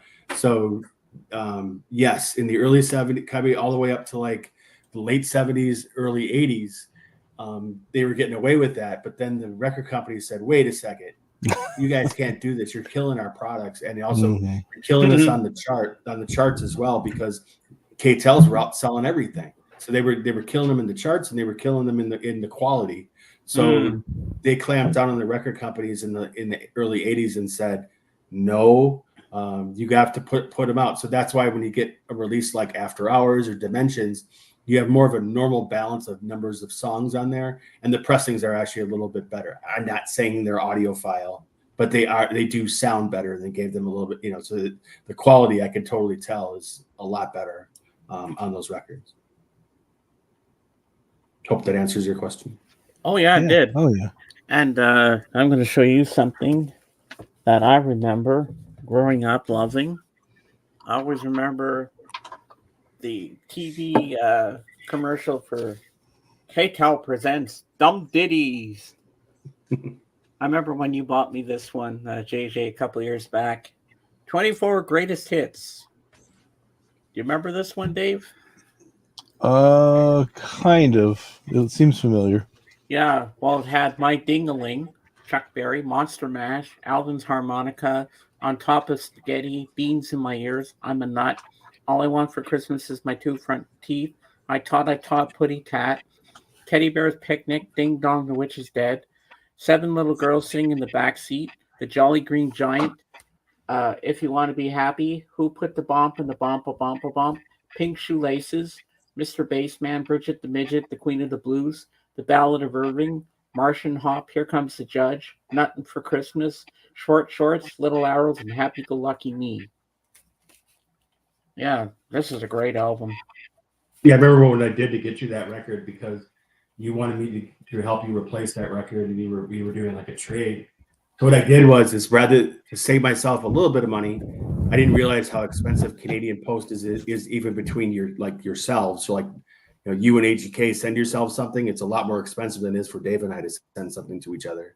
Yeah. And But I contacted found everybody on Discogs that had it, found a decent one that looked like it could be decent. Then I actually contacted the seller and said, "Don't send me the record. Can you send it to this guy? Do you mind?" And he did. He sent it to you. Yeah, I never even saw the record. It went right from Discogs to you. And the day I got it, I went downstairs, put the needle on, and I just enjoyed it and brought me back to my childhood. Then there was another one that I had back in the day. K-Tel, it was, I forget the name of it. It was kind of like the Looney Tunes. That was it. Oh, okay. K-Tel presents Looney Tunes. I remember that one. And they had on that one, "They're coming to take me away, ha ha ho, hee hee, to the funny farm. Our life is happy all the time." Remember that one? Oh, yeah, yeah. And it had, "Hello, Mata. Hello, Fada. Here I am at Camp Granada." Yeah. I have that one Yeah, too. it was Looney Tunes. That's the other one I need to get back in my collection when I was a kid. Remember that one, JJ? Yeah. K-Tel even had a record come out in '84 in both Canada and the US that actually taught you how to break dance. And it actually had it on one side, it was like a mix of alternative versions of rap songs because they didn't have the original rights to get the regular ones. And then because like there's a version of Rocket on there by Herbie Hancock that's not Herbie Hancock's version at all. And then on the other side, it's actually a guy taking you step by step on how to break dance. Oh, that's the Breaking album. Yeah, I remember that one. Yeah. This guy right here. I love that. So JJ, have you seen my Queen my Queen? I mean my Kiss collection? No. Oh well, I'm gonna show it to you now. Let me grab them. My Kiss collection. You have the Love Gun? I don't think he has that one. He's got quite a few. He recently joined the Kiss Army a few months back, so he's pretty excited. That's my cherished. I found it at Half Price Books. The Love Gun with the Love Gun in it. I didn't care what the pressing looked like. I was like, I got the Love Gun. There you go. Yeah, most people don't have that. They get the record and it's like the gun's not in there. Like the Alice Cooper School's Out with I even have one from their non makeup era that Dave gave me. Lick It Up on CD, but I'm not going to pull that out because it's over there and I don't feel like getting up for it. All right, make me Big Dave, and you'll see my vinyl. Now, Wasaga George, as you remember, he sent me all these. You still there, JJ? Yes. Okay. All right. Mark Kopernicki must have been proud. Oh, yeah, he was. So, Kiss, the originals, the albums that touched off a rock and roll explosion. Kiss, then Hotter Than Hell, and Dress to Kill. 3 album set here. Nice. And it's on Casablanca Records. So we got that. And next up we have... This is the album that got me into Kiss. Destroyer. Shout it, shout it, shout it out loud. We're gonna have a party, which we're doing right now. Yeah, this one, Destroyer. And then we have Rock and Roll All Over. That's a good one. You have this one? Yes. I have them. Okay. All right. Then next up we have Love Gun, and it doesn't have the Love Gun. I'm not seeing her sleeve. I like that. In Blood Kiss. Haha. And next up we have a live album, Kiss Alive Volume 2. That was I got that one when I was 5. 5 years old. I still to this day can't imagine my parents let me have that record when I look at Gene. And then the one you mentioned earlier, Dynasty. Was that the poster?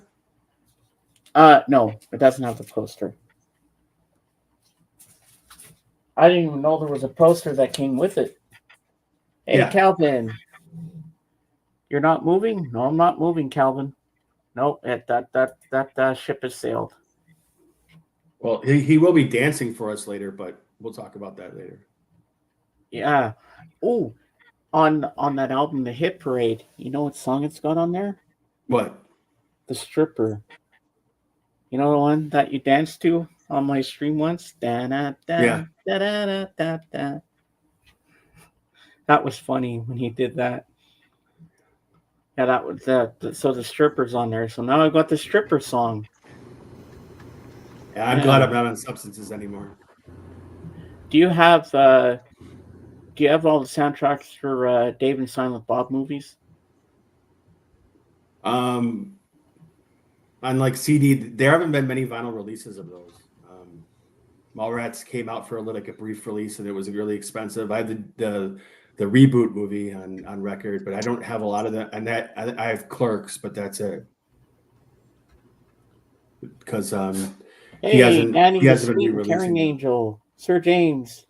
You say last week about a puppet walk. Can we see this? Nope, no puppet walk today. No, my knee is killing me today, so I can't do that. Another time. Not yet. Not yet. I was going to say something. You can get the geriatric walk if you want. Yeah, you can get the geriatric walk because there was a bike in the garage that I found. I went for a bike ride today, and that really did my legs in. Yeah, geriatric walk. You have a walker and your colostomy bag in one hand, and your Ensure in the other hand, and. Well, I know there's an ultimate set, ultimate version of the soundtrack for Almost Famous that's out there that I want to get on vinyl. Yeah, I got that for my birthday. Like, I got just a 2-record set. I never went after the box set of that one. There's a place in Sheboygan, Wisconsin that has that. I didn't pick it up. He still wants way too much money for it. Well, the puppet walk is the way they walked in the Thunderbirds show. Going to run here, Sunday mom call. All right, say hi to mom. Tell her we all wish to have her on the show sometime. All right, bye, Bob. I want to know what kind of music your mom's into. She might like my Bing Crosby album I got there. See you later. Hey, don't assume. Yeah. My mom loves Lady Gaga. I can't believe you're here, that you're on screen with us. It's me. It's good to see you. Yeah, it's been like I was saying earlier, it's been a while since I've seen him up online, or up on panel, rather. I know, but I talk to JJ on Facebook every day. Yeah, do you follow him? I keep in touch. What? Dave, do you follow JJ? I think I had him as a friend. I'm really bad at following people on Facebook. I apologize. It's just like I said, I have so much stuff going on between work and taking care of Jen and everything. So I got White Christmas. But JJ, not JJ, Calvin, I have something to show you. Hold on, let me get it. I got to put my Kiss albums back. In the meantime, I could tell you a little funny Facebook connection story. There's this guy I went to grade school with. His name was Paul Noth, and his dad was the critic for the Milwaukee Journal Sentinel, like their local paper, like go to review movies. And he got to see Return of the Jedi before we all did. And I've never forgotten that he came on the playground that next day and basically ruined the whole movie for all of us. Told us everything about being the sister and the father. And turns out though, now I have him on my Facebook a lot because he's now his name is Paul Noth. He's a cartoonist for the New Yorker, and he does some really amazing work that he does. And small world is that his sister Jeannie, his older sister. You want Jeannie country, married, Calvin? I've got some country. One second. Jeannie ended up marrying Jim Gaffigan. So he's now Jim Gaffigan's brother-in-law. So wow. World. Yeah. Wow, interesting story. Yeah. Hey, Brian. All right, I'm gonna make myself big here, and You wanted some country, you're going to get some country. So, we got some Olivia Newton-John here. Sorry. What are you laughing about? She's not exactly country, but well, she does a bit of country, so. She was for a little bit, but then she got. Yeah. Have you ever been mellow? No. Let Me Be There.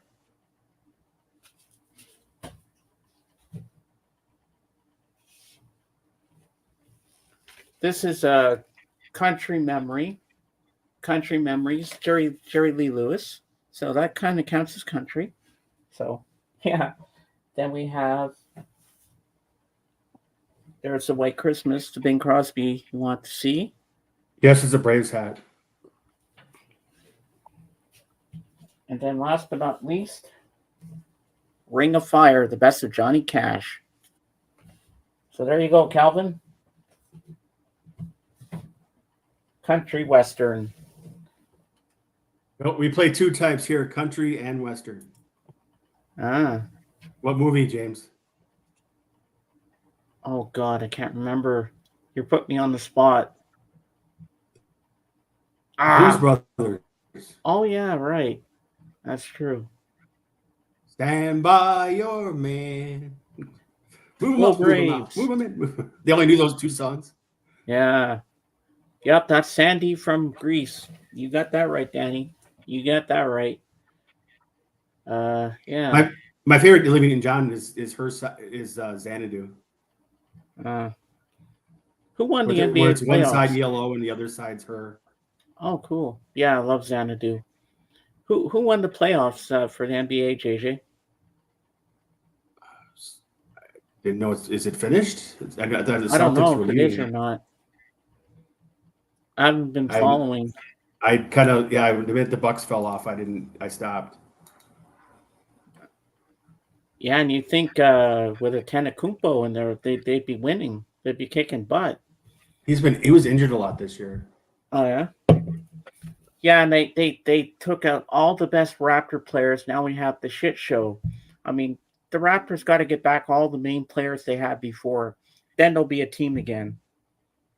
Bring back Kyle. They got to bring back Lamar. The Celtics are up by 1 game, James, against the Mavericks. I saw my friend Danny Ambrosi today for the first time in weeks. Oh, wow. Oh, he was probably on Mayo's show this morning. Yeah, I haven't seen Danny Ambrosi on. Yeah, I saw Danny over on Mayo this morning myself. He was. Boston won game 1. Oh. Yeah, it's good. He's doing good because somebody was saying a couple weeks ago that him and his wife were really sick. They were saying possibly COVID. So it's good Danny's around and doing well. So yeah, my mom had COVID for a while there too. Yeah, he was pretty grateful. Yeah. All right, Dave, you have the con. I'll be right back. I'm going to go see her haircut. Okay. I really think she wanted me to come up and see her for a minute, so I'll go do that. I'll be right back. My first break. There you go. There you go. You're welcome to those. Yeah. Joe is nice, but Danny upsets him sometimes. But Danny is a nice, funny man. Danny's a funny guy. All right, I'll be back. Hold on. All righty.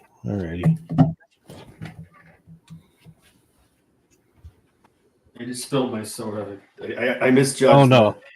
I misjudged the amount it took so it overflowed. So, oh man, I hate that. I have my Bluetooth headset, so I can still talk to you. I just decided. Oh, okay. Yeah, sometimes you go to pour stuff, and sometimes it foams up at the last minute and then overflows. That's usually happens to me. So I have to pour it kind of slow. It's never good.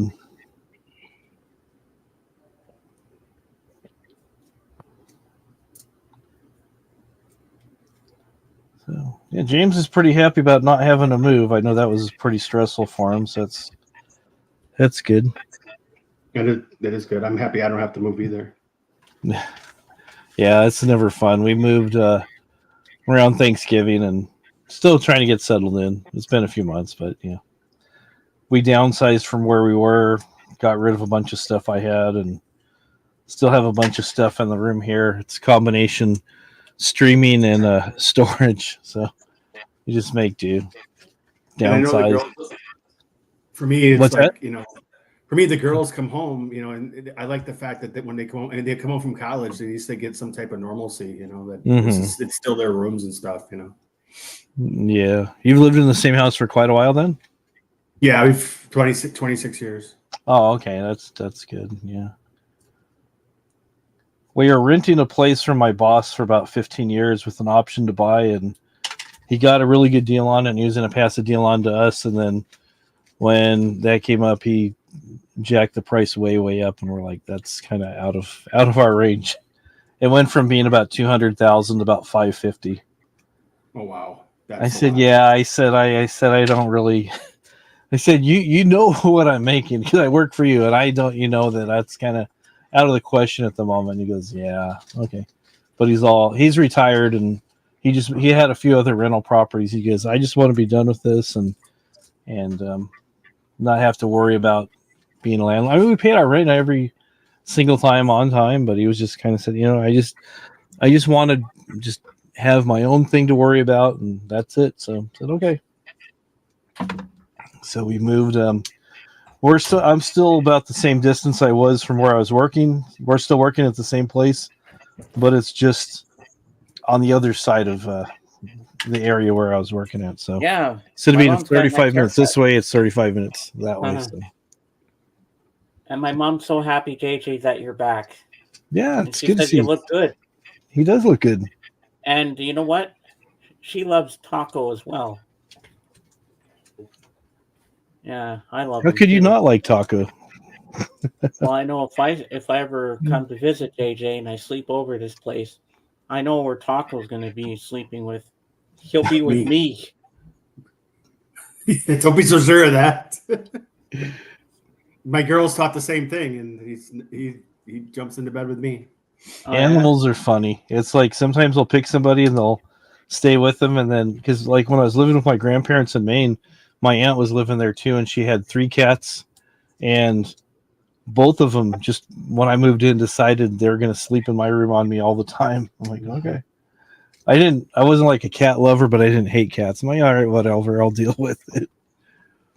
Yeah, my mom's not too fond of cats either. Yeah. I can take them or leave them, so. You don't know what a cat's going to do because they can be nice to you and snap the next minute. Well, one of Patrick's cats, Ivy, she's hit and miss with people. She can be nice to you, then next minute she'll hiss at you.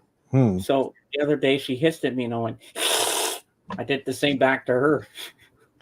My aunt. That's like you, James. You could be nice to me sometimes, then you turn around and hiss at me. I thought I was the only one that thought that. I was being quiet, but yeah.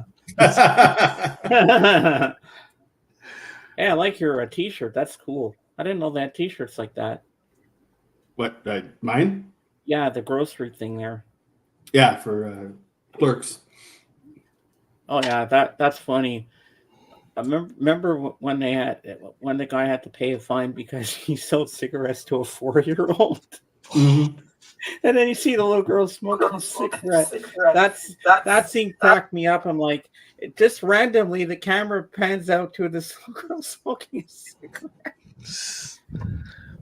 But that wasn't really that uncommon back when we were growing up. I mean, my stepmom smoked, and I'd be 7, 8, 9 years old, and she'd send me to the liquor store with a note and a $10 bill, get her a carton of Marlboro Reds and a soda for myself, and walk back home.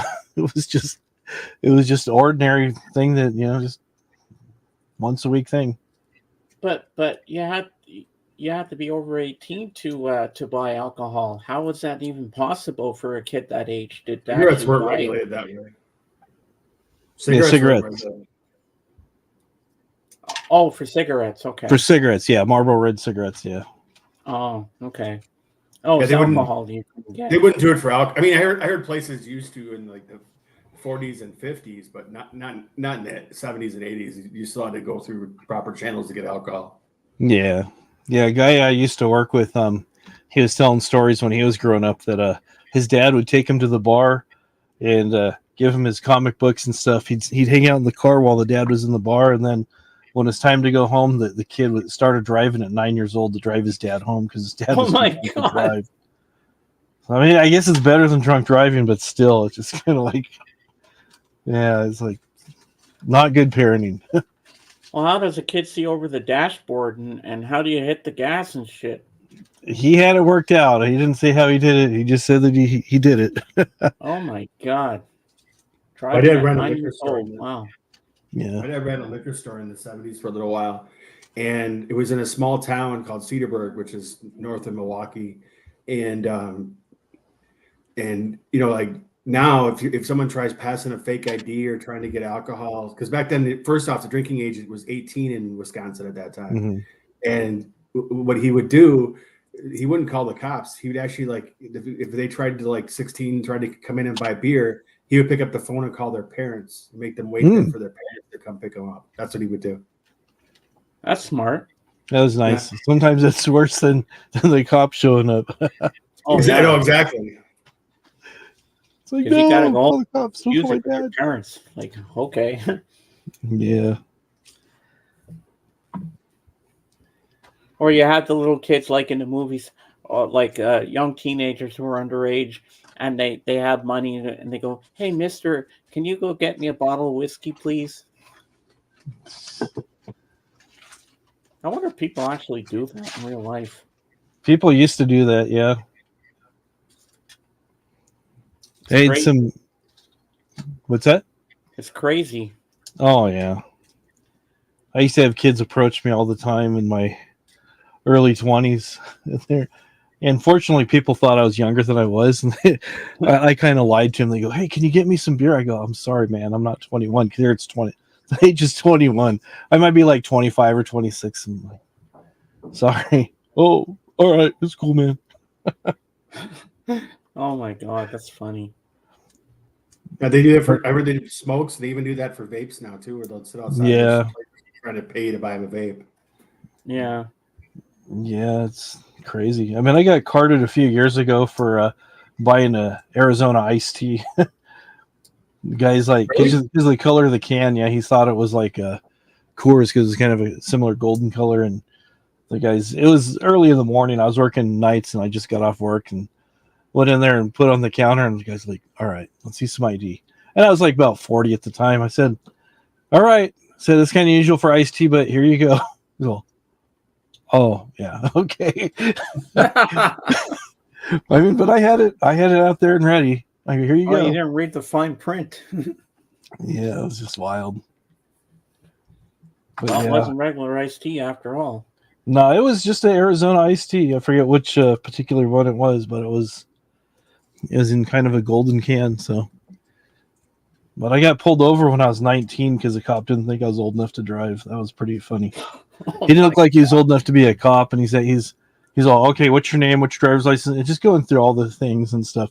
Because I pulled you over. I go, "No," because I always, I always have cops follow me, so I always follow the speed limit and do everything I'm supposed to do. I guess I just have a suspicious looking face or something. He pulls me over and he's all this. He goes, "I didn't think you're old enough to drive." I go, "Yeah." I was going to say, I didn't think you're old enough to be a cop because he looked like he's probably in his early 20s, but I'm just like, I just said, "Yes." He's all, "Okay, have a nice day." Oh my God, I would have had fun with that. I would have told this guy that. Well, you don't mess with him. After you just do what you got to do. If you get sarcastic with cops and stuff, they remember, they tell their friends and so on and so on. And yeah, if they know you, they'll follow you and do stuff. And I've known people who've been cops, and sometimes they would follow me just to mess with me. Never hit their lights, but just kind of follow me for a distance and stuff. Yeah, and then later they go, "Hey, I followed you the other day." I knew some cops too that used to come to this video store I used to work at, mm-hmm. and they pull up in the parking lot and they're like, "Hey, James, how you doing, buddy?" And one night it was late and I was leaving the store, and they said, "You need a lift home? We'll take you home." They're always nice to me, these guys. Oh, cool. And then I knew some other cops years later, and they took me for a ride along in their cop car, and we went by to see my friend Andrew at Blockbuster, and he said, "You want to get," because Andrew knew them too. He said, "Hey James, you want to get Andrew?" I said, "Yeah, let's have some fun with him." We had the siren going boop boop, and then he goes, "Here's the megaphone. Hey Andrew, please come out with your hands up, and you won't get hurt." And Andrew came out. He was killing himself laughing when we were in the cop car. Oh man. The crazy things we did when in our youth. Yeah. Oh yeah. Yeah. But you know what, JJ, I love all your stories of how you met all these different artists and bands and stuff where you used to work at that place there. Alpine Valley, yeah. Yeah. How did you get into that? I was looking for a job, and somebody said, "Hey, this one family was like, hey, we do food out at Alpine Valley. Do you want to help us?" And I was like, "Sure." And then that happened when I was 15, and then I just kept working. I was hitching a ride with them because I didn't have a license yet, and then just started going out every summer. I worked my way up there till I was warehouse. So once I was warehouse, I was able to like roam around and do whatever I wanted, pretty much during the shows. I just had a golf cart and try to impress the chicks with my walkie-talkie. Very cool. And were they impressed? Yeah, somewhat. I mean, some would just try to come up to you and hit on you because they didn't realize you were food. I was the food service, but they didn't. All they saw was the walkie-talkie and your polo shirt, and they were thinking like you had some type of in to get them to meet the band or something. And you none. I had not. Yeah, I mean, so typically, I would only see the band before the show. That'd be about it.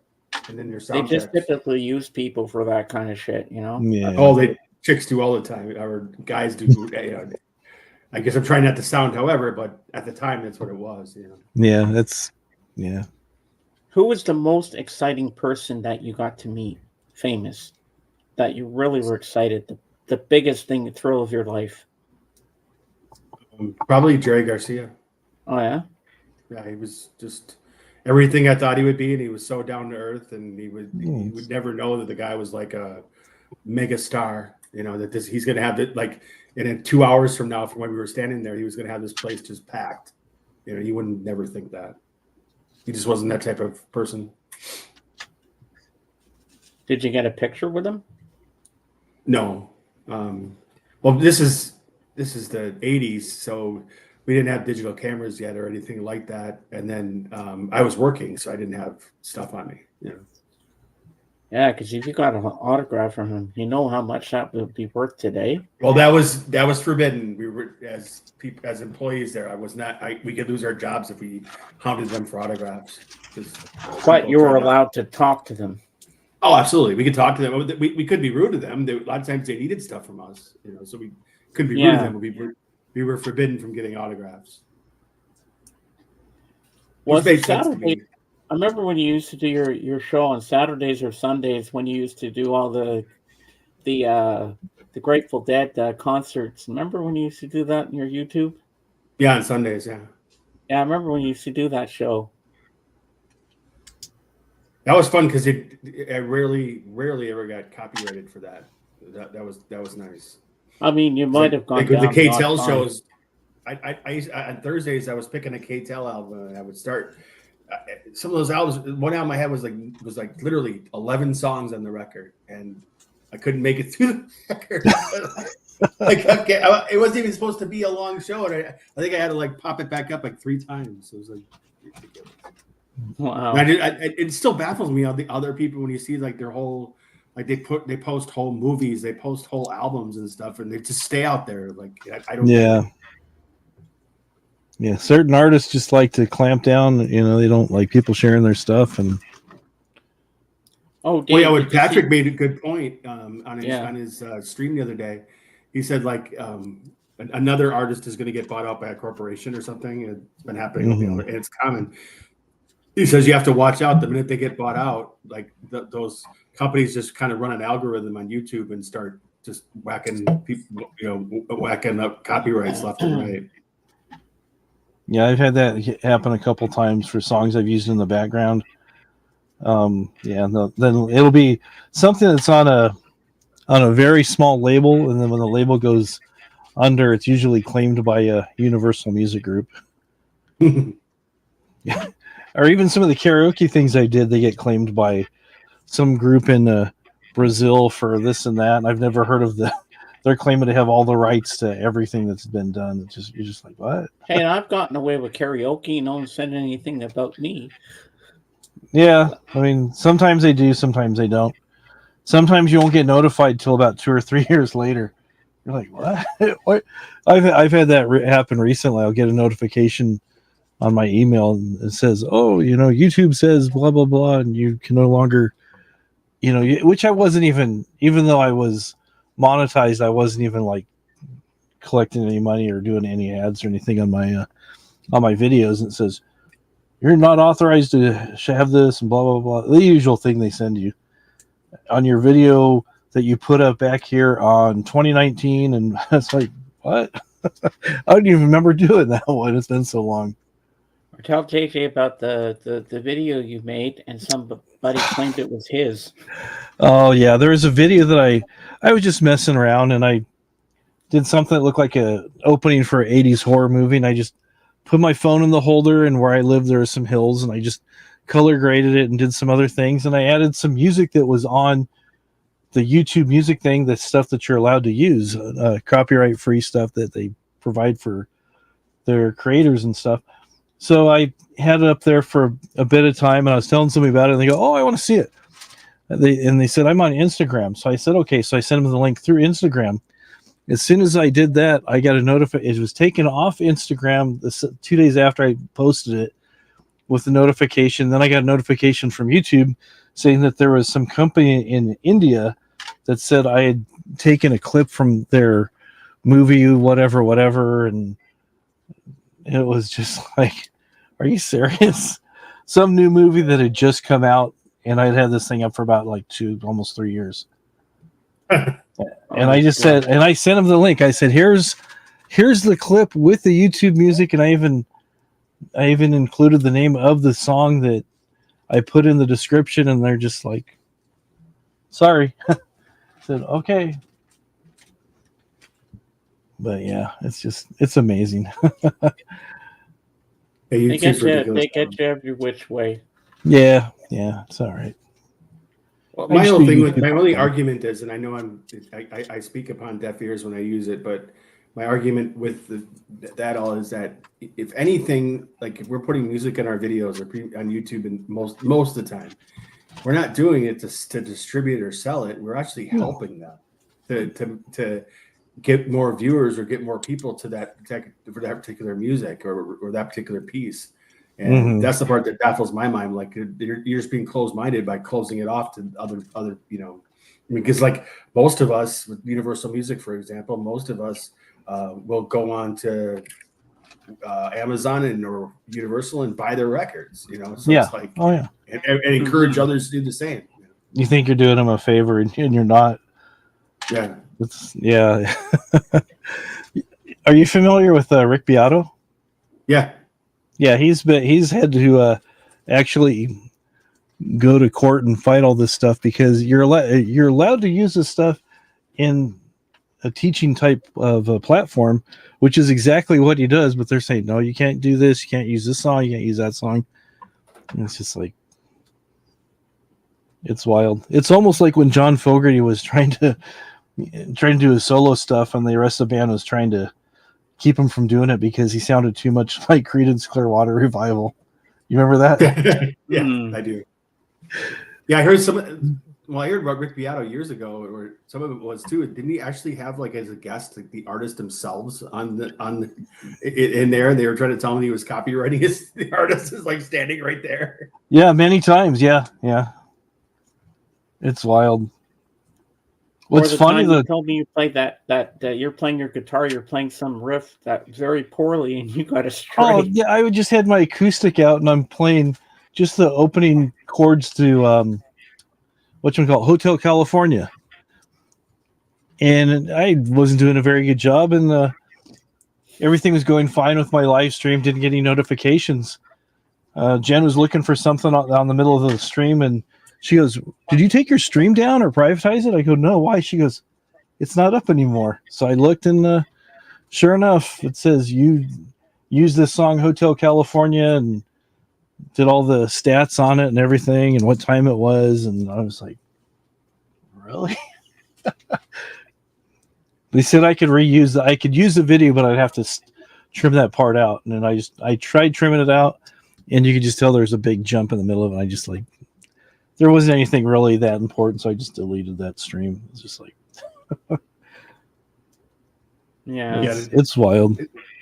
They come after you eventually, because I know that with my KTEL, I would leave my KTEL shows up, and then eventually they would just start hacking it down. Where I was starting, I eventually just took them all down because I got sick of editing them all the time. Yeah, I mean, I just thought strumming an acoustic guitar, playing the chord that wasn't even like singing. I didn't even mention the Eagles. I didn't even say Don Henley or anything, and it's just like they struck it down. I guess it sounded too much like it to. I couldn't get away with it. So, Dave, show him the video, the haunted rocking chair. Oh, that one. Yeah, and those some people actually have those records that I showed earlier at the American Top 40, and they post them on YouTube. And what's really funny is that like when they get to certain songs, it'll go, and here's the 33rd song and the 29th song, because they had to take the other songs. Yeah. Okay, let me find it. American Top 40. Good and talk amongst yourself. It's gonna take me a little while to find it, I'm sure. Talk amongst you. I'm feeling so reclamped. Talk amongst yourselves. I do have to go in a few minutes, James, just so you know. But I thought giving you some time is better than no time. JJ, Yeah. I think you should do an American Top 40 thing. I think you'd be a good radio DJ. Have you ever heard the clip of him going nuts? Oh yeah. Have you heard that, James? Amazing. No, I haven't. Where he's in the middle of a top 40 and he swears up a storm. It's not copyrighted if we want to play it, but I think you sent it to me once. I did. Okay, cool. Yeah. Yeah, I think you did. He loses it. Yeah, that really happened. And at first he was fighting it, and then later he was interviewed on Howard Stern, and then he was like, "Nah, I'm okay with it. Makes me seem real." Yeah, I think he realized it had been copied by so many people, he couldn't take it out of circulation no matter what he tried. And Casey Kasem also did the voice of Shaggy on Scooby-Doo. Yes, he did. Shadow Stevens also did it for a while as well while he was sick. Oh, yeah, I remember Shadow Stevens. Yeah. Don't hear from him anymore. No. I don't think he's alive anymore, is he? Don't know. When did Casey Kasem die? Hey, Man, Kate. Late 90s, I want to say. While you're looking for that, I'll put the link out for Kate. Okay, all right. I got it. I mean, I am the host. I should do my hosting duties here. There you go. All right, here we go. All right, Kate, I'm putting the link out for you. James, you ever see Ghostbusters? Huh? You ever see Ghostbusters? Yeah. His wife was when they're at that party in the apartment building with Rick Moranis. The one hot blonde that wanted to dance with him. That's Casey Kasem's wife. Oh, that's right. She is in that. I forgot about that. Yeah. There you go. She's a very small part, but yeah. She dances with him, and then he can't dance. That's great. Here we go.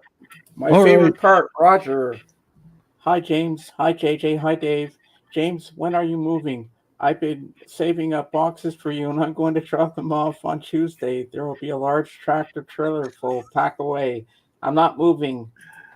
The move is not happening. Well, James, guys, I gotta go. All right, JJ. I just wanted to try to slip this in. It was great talking to you guys. Yeah, I'm so happy you were here. Yeah. Next time you're available, glad to have you. Yeah, thanks for coming up. Yeah, we'll have to do a messenger call sometime. Just you, me, JJ. Sounds good. Catch up. Hi, Kate. See you in a bit. Yeah. Kate should be up soon. You have a great day. Yeah. Yep. And then we'll have Jorgen up, and then we got that's the crew for today. But I'm happy JJ was here. Yeah, that made my we're not moving party even better to have him here today. Oh yeah. I wonder where Melissa is. She's gonna pop up somewhere. Ladies and gentlemen, the one, the only, Kate. Ah! Yay! Yay! Did you like that little surprise? Did you like that little surprise I sent you last night? I did. You sent me with the monkeys. I'm like, hey, yeah. I was playing I was just randomly looking to see if they actually had any free full movies online. And I saw Head. I'm like, they have Head? The full movie? I'm like, holy crap! I gotta send that to Kate. A lot of people get really confused with that movie, and I get it, but it's also the way the monkeys were going to say goodbye for the time being. So, but I have the movie soundtrack, original pressing, and now you can see the movie. I'm worried about Dave's weather. Those trees look like they are about to blow over anytime. Stay safe, Dave. Thank you, Roger. I will. It is very windy here. We're having a hurricane in the background. Yeah. Last night, good lord. Ooh. Yeah. But didn't rain in a parade. My mom had her birthday yesterday. Oh. Okay. I got her some new shoes because with her Parkinson's disease progressing, it's hard for her, to tie her shoes. So I got her some new shoes that she could just slip on, and she loves them. She's wearing them right now. Wow. Yeah, but it looked good. But and James, I had your dinner. Dave, I had your dinner, and yours and Jen's dinner. But I had a filet mignon, baked potato, and chocolate pie. Ooh, yum yum! That sounds good. It was good. Kate, did you see my video I put up yesterday? Yes, I did. What did you think of the albums I got? I think they're awesome. Where's mine? Well, you have to go. You have to be there. Oh, I couldn't believe I got 60. Excuse me. I'll just talk to your mom. I couldn't believe I got 16 albums for $10 at the garage sale. I was like, wow. I think that's a good steal. When I saw those Olivia Newton-Johns, I said, I don't think this guy knows what he has here. That's why I grabbed them all. I was like, yeah, I want those. And the Irish Rovers, I was so excited to see that, and the Bing Crosby. You don't see that stuff in a while pretty much. Burton Cummings. I was like excited. And guess what's coming tomorrow, Kate? What? Led Zeppelin 1 from Amazon on vinyl. I can't wait to get it. Oh my God, it's going to be so good. And then the Bon Jovi on Tuesday. That's going to be a good album. That is a great album. I'm still listening to it. Yeah. Oh, I can't wait. I got a question about the Bing Crosby Christmas album. Yeah. I know he did a duet with David Bowie. Yeah, she's got the Bing Crosby Christmas album. That's only a special CD. I have that CD. I bought it just because it had the Little Drummer Boy Peace on Earth song on it. Yeah, he did that with David Bowie. But I was wondering. Yeah, but my question was, did he do a duet with his son David on that? I don't think he did. Let me get the album. Hold on. I'm referring to David Crosby from Crosby, Stills and Nash. Oh, okay. Which he's not related to him. Yeah, I know. Yeah, I know. Oh, yeah, I love it right here.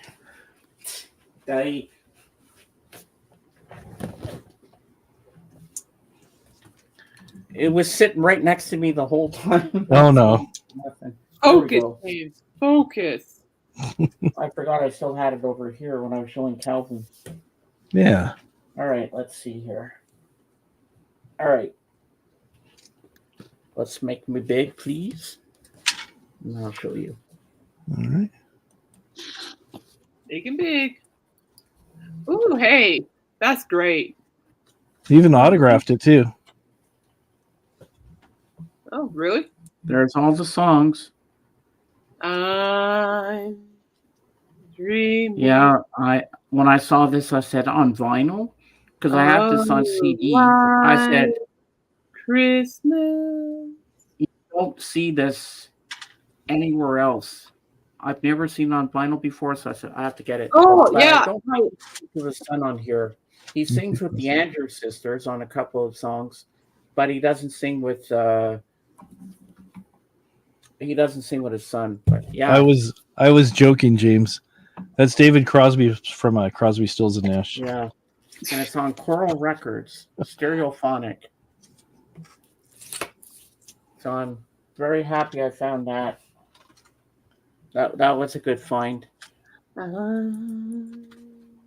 I'll be home for Christmas.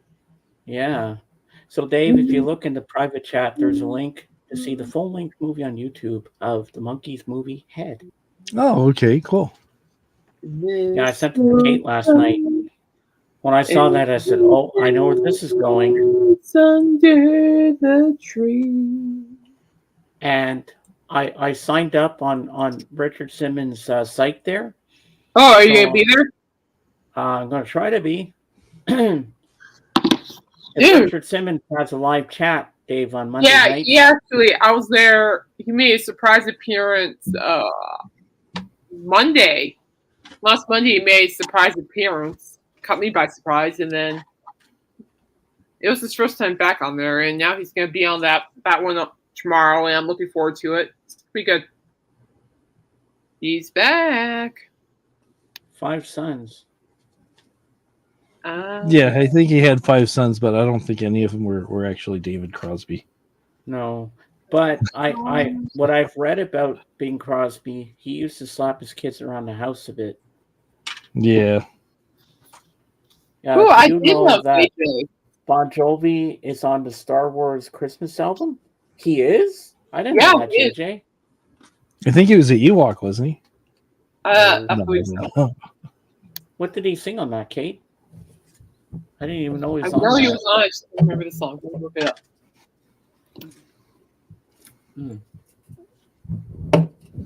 Bon Jovi Star Wars Christmas. We'll look it up real quick. Okay.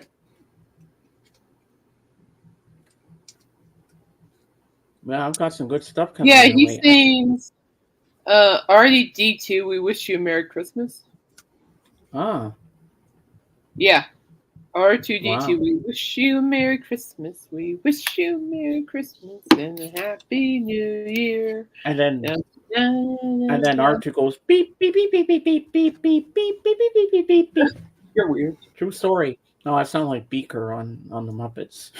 That's my favorite Muppet, by the way. Yeah. I like Beaker. He's weird. Yeah, and the picture quality for Head, the movie looks pretty good. I didn't watch it. I just saw a couple minutes of it, and I wanted to see the quality before I sent it to you to make sure it looked good, and it did. And I said, okay, I'm going to send it to you. Well, he said that his voice isn't. Speaking of John Bon Jovi, he said his voice is not strong enough to go on tour yet. Oh, no? Nope, not yet. It's not there yet. Well, he sounded good on that album. I'll tell you that I'm much. like, well, And I we'll see can't what wait to get the he'll album. do. I applaud him for it. It's a good album. Thank you, JJ. Yeah, I've just heard that tours are extremely Yeah. physically taxing on people. So Yeah, and that's where I'm at too. It's like, it is intense. Yeah, I think it'd be really, because he still is recovering from vocal surgery. Which I get, because I'm pretty sure that is daunting. I'm sure, and but he wishes there was just a way for him for life to say go, but there isn't. So we just gotta be patient. Mm-hmm. Really, gotta be healthy. Gotta be vocally healthy. Oh, but I know he's going to do it. You think so? Your spy senses are telling you? Yep. I don't hope think so. he's going to give up any. The force is strong with this one. Well, his voice I sounds think- so much. I mean, I could tell the difference with his voice on the new album, and it's just, it's stronger, and I like it. Oh, he A was lot, full. He actually. was in full form, man. Yeah, that's what I thought. I thought the whole band sounds great too, and but yeah, no, I love the new album, and Well, I like it too, but I haven't really listened. well, like, when it shows completely. up, you're gonna do a full review of it on my show too. Yeah, I have to do it on my channel. I have to really do a really full detailed review Well, of it. that's what I Even want if you it to do takes a on my half an channel, hour, too. I don't care how long it takes. I'm going to do it right the first time. Oh, I don't care. It's Bon Jovi. You can take an hour on my show to talk about it. I don't care. Yeah, I'm going to do it. I'm going to do it right the first time. Oh, Dave, have you heard of the metal band Paul Bearer? I have. I'm trying to remember what they do, but they're like I have I heard know of there's them. Paul Bearer and with the Undertaker. No, we're talking about being silly. Well, that's the only. I know who you're talking about. Undertaker. I know who you're talking about. I'm talking about the band. Yeah, they're doom metal. Their new album is pretty good. It's definitely doom for sure. I don't think it's metal. I would like. Would it? Yeah, well, it's live. It's on Spotify, so just type them up. You'll find them. Oh, okay. But it's good. But I really did like Kerry King's record. I thought that was superb. Yeah, I heard it. I haven't heard it, but I have heard it. It's pretty good. So. Oh, it's superb. He just with or without Slayer, he can thrive. That's what I put in my review for work. With or without Slayer, King can thrive in the music business. Yeah. Yeah, I heard they broke up because I like it. I like the vocalist he has in the band. That's a good vocalist. Mm-hmm. But yeah, definitely give it a listen. Let me know what you think. All right. I like it. Yeah. I liked it. I'm just a metalhead. Yeah. I liked it. I saw you over on Aaron's thing in the chat for a little bit. Yeah, I just want to pop in and see everybody really quick, and then kind of just left. Like, I got a jet now. No offense. Was Miss You there? No, she's Miss You. Oh no, I didn't see her. Speaking of Miss You, we've had a lot of stuff packed up, and I was going through some boxes yesterday, and I found Arthur. Ah, my squishy oh wow, werewolf guy, and he was named Arthur by Miss You. She named him. Oh, cool. Yeah, that's right. I remember that. I go, this guy needs a name. She's all, how about Arthur? I go, all right. Arthur. I said he sounds like he's asthmatic because of the. Well, it sounded like everyone was having a good time, and that's what needs to be battled over on Aaron's stream for sure. Oh yeah. Yeah, they're great people. I was just doing things, going back and forth. Just finished celebrating my mom's birthday last night, so I popped on really quick. I'm like, love you guys. I'm sorry, but I gotta go. All right. Yeah, his streams are very dangerous because he usually plays something like a. Oh no, I used to be regular, but just things are so popping over here. It's just like, I love Aaron. He's awesome. Oh, he's a great guy. No, he's an awesome guy. But Bizarro's awesome. He's a great guy. I like Randy too. He's cool. Yeah, Randy's good fun. Oh, Dead Black 66. Yeah, Randy. Yeah. And so far, if I don't mistake, I was the only female out of the whole group to actually show up on camera with Aaron one time. And so far, I'm pretty sure I happened. So yeah. And he's like, see, guys, Caitlin can do it. Why can't you? Yeah. Oh, I love Biz. He's awesome. We're friends on Instagram, and when his cat died, I reached out to him to make sure he was doing okay. So, good. Yeah, well, I just lost Smokey, so I know how he was feeling. So, yeah, Maverick's just reaching out, but he's a cool guy. He really is, and he's honest, which I like too. Oh, it's like, I like being honest with the viewers. I like being truthful with the viewers, and Aaron's the same way. And it's good stuff. I like that. Yeah, he doesn't sugarcoat it. It's real. I like to keep it real too. So I get it, but I like it. Yeah, it's no filter, but that's the point of it. Well, I have a werewolf, and I have something to show you guys. Oh yeah, and the chat too. I like the chat too. Good people. He doesn't have a name, so if you guys want to come up with a name for him, you can. Here he is. Here's my rat. Oh, that's cute. Can I have it? Yeah. Can I have it? No. Yeah, it's cute. So, what should his name be? How about Martin? Martin? Martin, there you go. Okay, Martin it is. Martin the rat. Hello, Kate, and good. Now you can be Waffles' toy. Come here.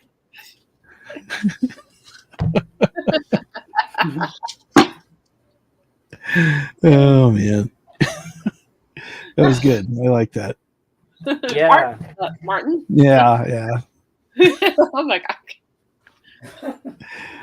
oh man, that's a good name. But like I was saying, Aaron's channel is very dangerous. It is because he does Yes, well, I know YouTube catches them on and off, which is unfortunate. Yeah. It's stupid too. It is. I mean, I know Yeah. where he was getting at. I'm like, yes, it is stupid.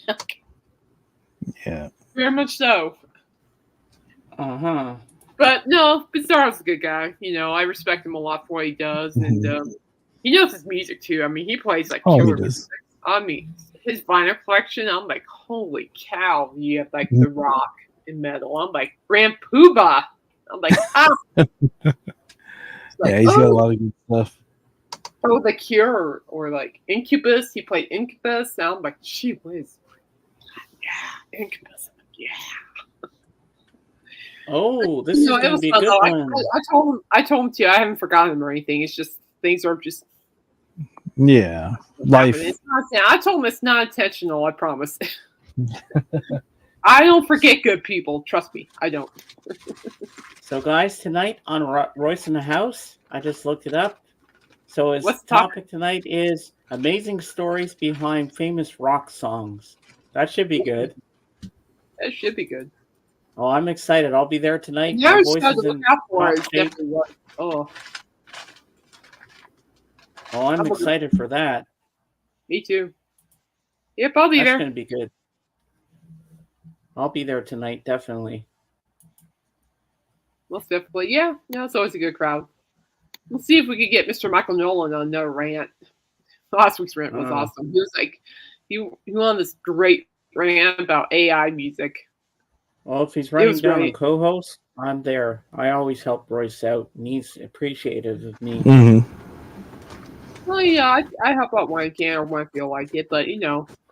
And then you always say you're not going up, and then you wind up going up. James Watts is in the chat. I'm like, oh, I'm still tease Caitlin. Me. This is James from Go on Camera. Like, bye.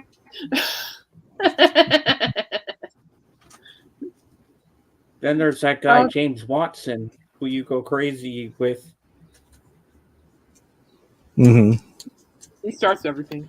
That's all I'm going to say. Oh, yeah? He starts everything. I wonder where Christopher is. Christopher, where are you?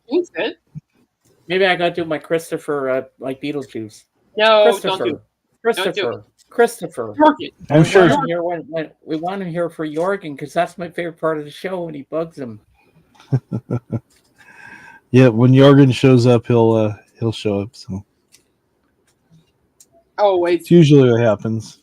Yeah, it's usually what happens. So, Kate, do you remember what band Burton Cummings was in? Kinda. Remind me. The Guess Who. Thank you.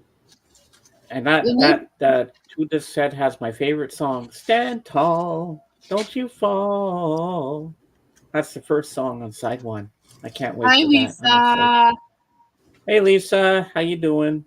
Hello, Lisa. Happy Sunday. I don't have to move. So welcome to the We're Not Moving party. You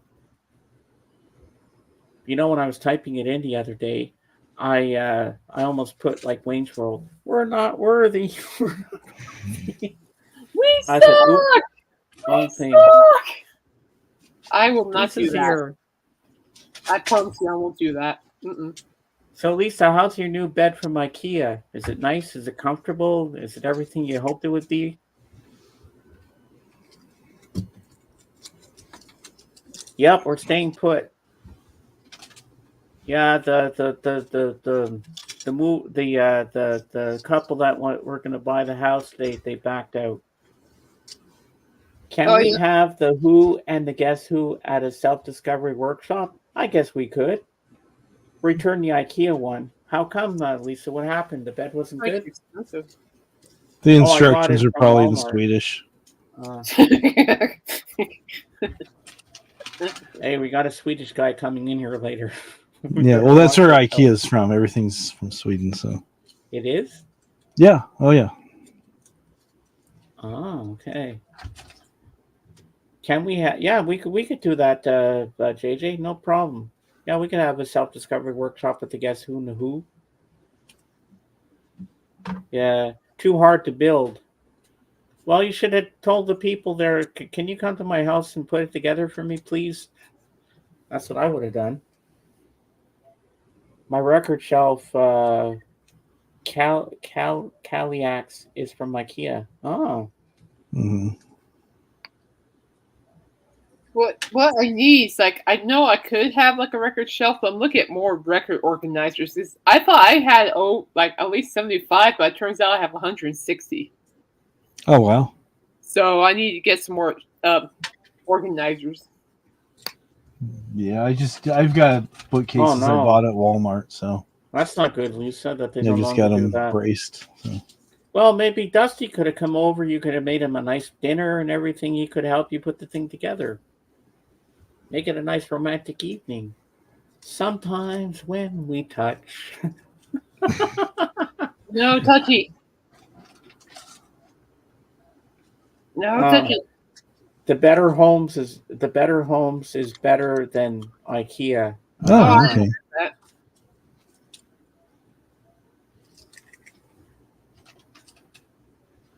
Building furniture romantic? Well, it could be. Hey, maybe Wood Girl could build you a bed. James is trying to make it romantic for you guys. That is not romantic in my books. At all. Hey, yeah, Wood Girl could build a bed for you. She makes what she needs. I wonder if that is not my definition of romantic. Yeah. Yeah, Wood Girl's I have a problem with her. No safety equipment, so Dusty would leave me for Wood Girl. He would. Yeah. My girlfriend lives to put stuff together. It's awesome. Oh, that's cool. Oh yeah, where's my manners? I didn't show you Kate. What manners? My shirt. Like it? Like what? Oh, I have the same shirt. And if I can get it out. Where is it?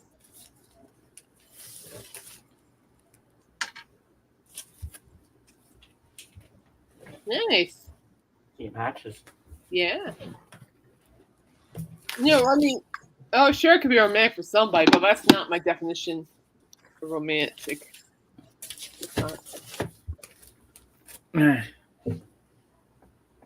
Excuse me.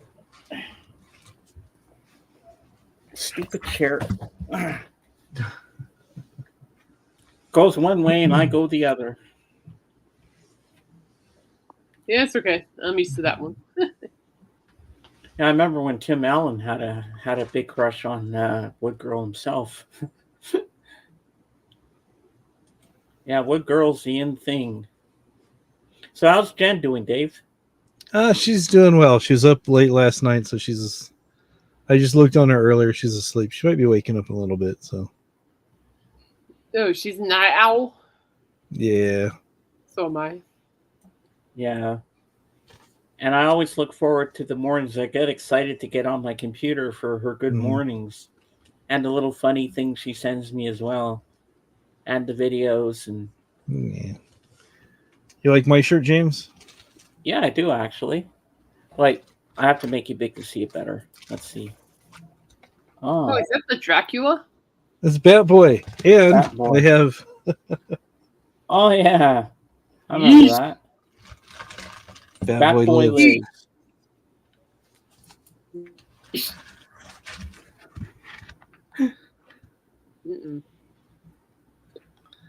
You can shoot that to James. He'll have fun with it.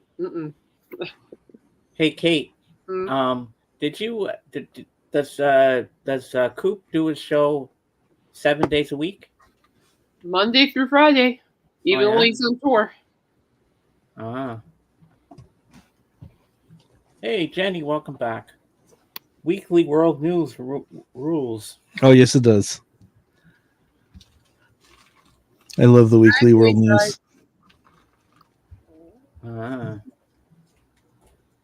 Sometimes people think the stories in there are real. I just appreciate it. It's like James, Monday through Friday. Never mind. Yeah, I was right. Okay. Yeah, that's cool. So Jenny, you were jealous of the Boney M album I got. I was surprised they even had that album in their collection. I was like, Boney M? I'm like, yeah, I want that. Rah, he scored quite a bit. Team, lover of the Russian queen. There was a cat that really was gone. I like the ending with the guy when he goes, "Oh, those Russians."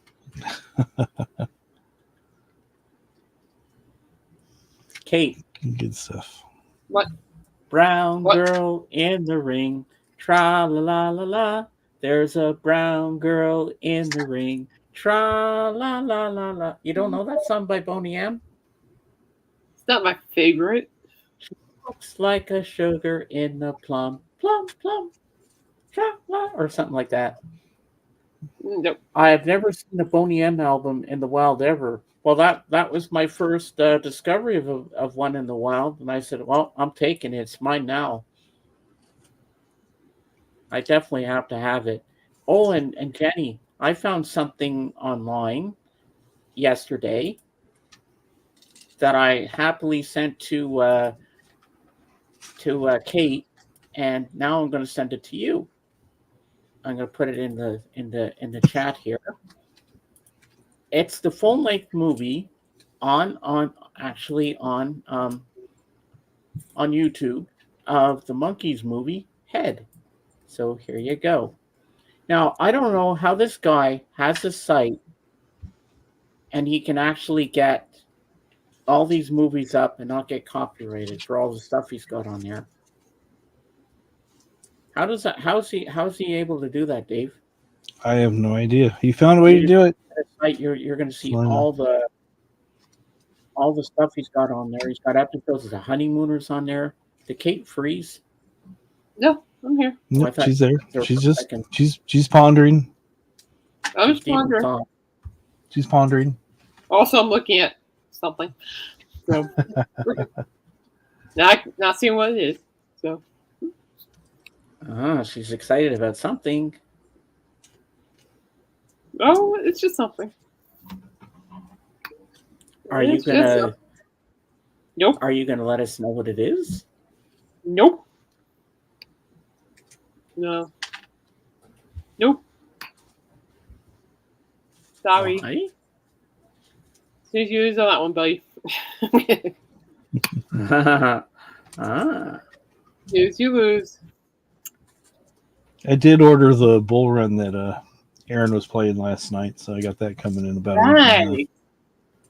Yeah, I'm excited about that. So. That's cool. Yeah, I don't see myself getting any more albums for the time being, just because I don't know where Vegas stands, and also I got other things that need my attention. Yeah, like Senior Journey to worry about. Senior Journey, Senior. I call him Senior Journey when he's really annoying. Excuse me, Senior. Excuse me. Excuse me, Senior. He's doing okay. He hates going upstairs. I haven't watched it yet, but the picture quality looks pretty good for it. So he's James, he's doing okay. It's just he has cancer in his northern region and southern region, excuse me, and it's kind of painful to learn to walk. But other than that, he's still a happy dog. Yeah, so he definitely should. Yeah. But he's a good boy. He's a strong one. I won't know anything until the 13th. So get that. So it's like he was supposed to get surgery on Wednesday, and it's like, oh, it's gonna be $4,000. Then my sister arrived on surgery day, and they're like, oh, I'm sorry, we changed it to $5,600. And I'm like, they always try to get you at the last minute. Wow. I'm like, no, she left. She goes, I'm not paying that, and she leaves. So I think she found a doctor that will charge maybe $700, and but it's gonna be a second opinion, so we're gonna see what they say. And at this point, I told Faith, I'm all for Journey, so whatever it is, just take care of it. So yeah. And the truth is that when I lost Smokey last year, Journey, this is before Waffles showed up, Journey was my best friend. He would not leave my side while his mom's gone. He knew I was grieving. He stayed with me through the whole summer last year. So that's where I say, you know what? Go take care of him. He's more important. Yeah, definitely. Jenny, it just depends on the quality. We cannot help collecting records. It's gonna. We're always going to get addicted to something, to finding more stuff. My cousin's wife is dying of 4th-stage cancer. He called into a radio station and won. That's amazing. New Kids on the Block tickets. The station is adding stuff to make it even better. Awesome. Oh, that's cool. Hopefully they'll be able to enjoy the concert, And then maybe they'll have the opening act will be Marky Mark and the Funky Bunch. No. He hates when people bring that up. No, Marky Mark is the actor now. No. Yeah. He's an actor. Ladies and gentlemen, boys and girls, I give you the legend from Sweden, Jorgen S. And the crowd goes wild. Forgot the horn. Who? Welcome to the party. Welcome to my Good evening, ladies and gentlemen. I don't know this guy. Who are you? My name is Peter Jackson, and I'm a famous director from Hollywood. Yeah. Oh, nice to meet you, Mr. Jackson. Shaving off my beard. Yeah, okay. Oh, man. Yeah, okay. So and everyone got silent. Yeah, everybody got excited, and we don't know. Oh, yeah, I'm stoked.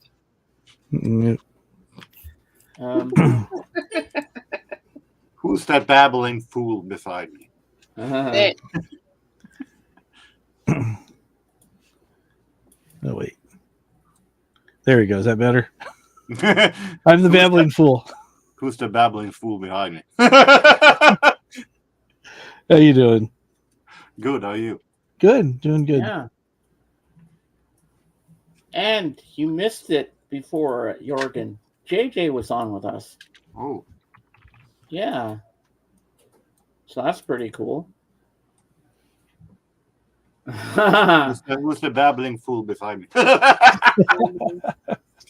Yeah, Jorgen. Waffles!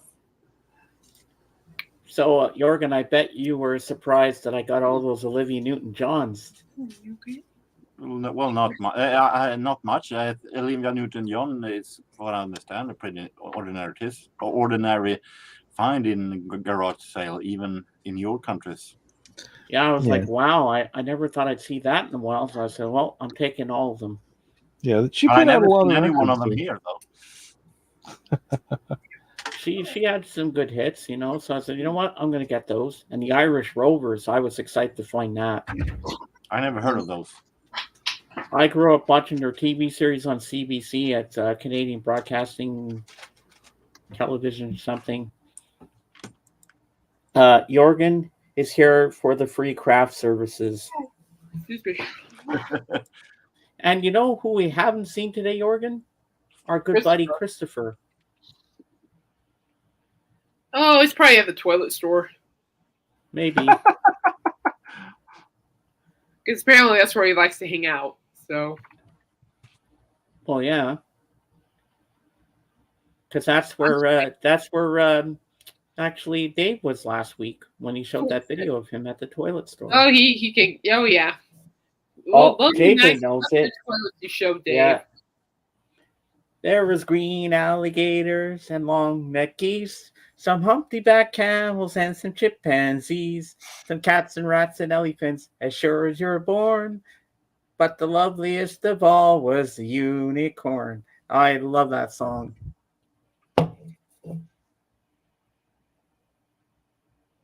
Mm-hmm. Not to be confused with Norwal's. Nope.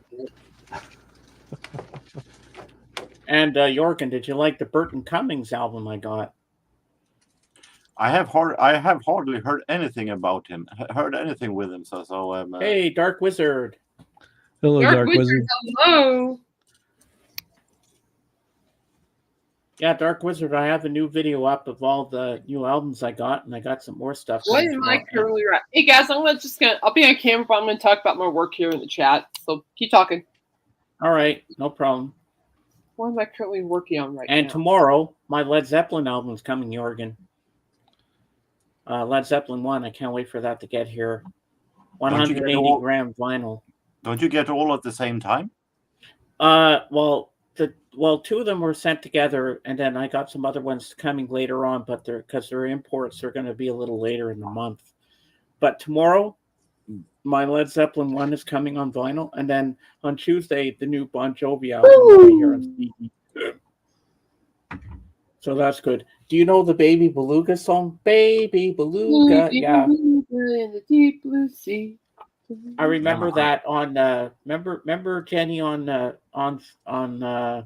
Full House when Michelle, the baby kid, was hearing Baby Beluga. I know what you're talking about. Yeah.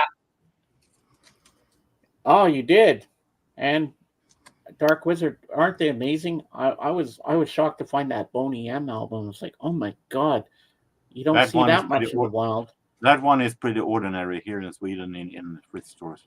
When I saw that, I was like, oh, I got to get that one. I love that. And I said, that's a great album. Never owned it. My uncle had it back in the day, but I said, I got to get it. So, Jorgen, tell us what you think of IKEA. You ever bought anything from there?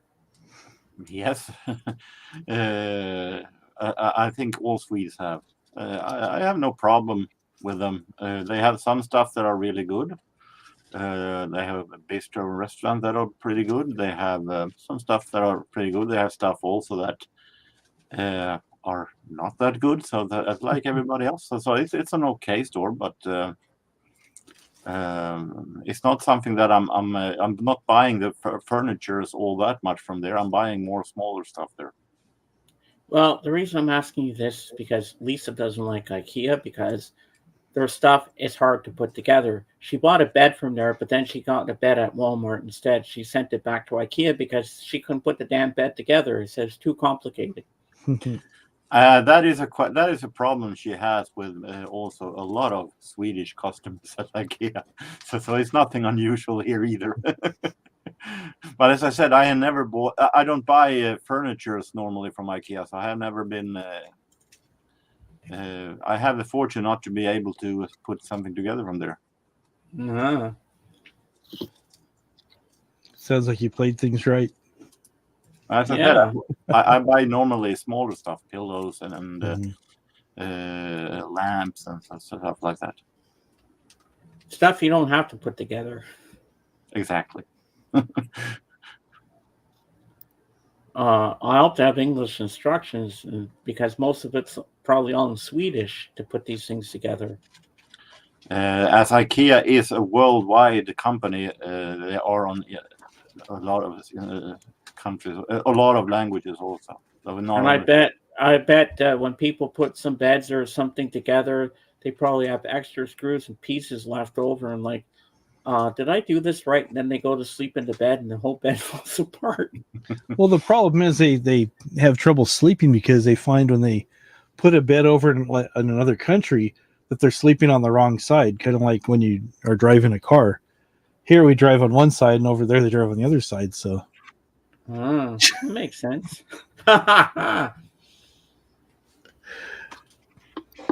I'm just joshing y'all. I know.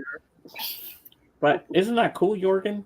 I went to a garage sale yesterday, and you went to that flea market. Yeah, and it was also a garage sale. You didn't get that Live at Red Rocks? The U2, that's a great album. What? Live at Red Rocks. It wasn't there. Oh, I saw something to it. Or was that... Thanks, JJ. Under a Blood Red Sky. Yeah.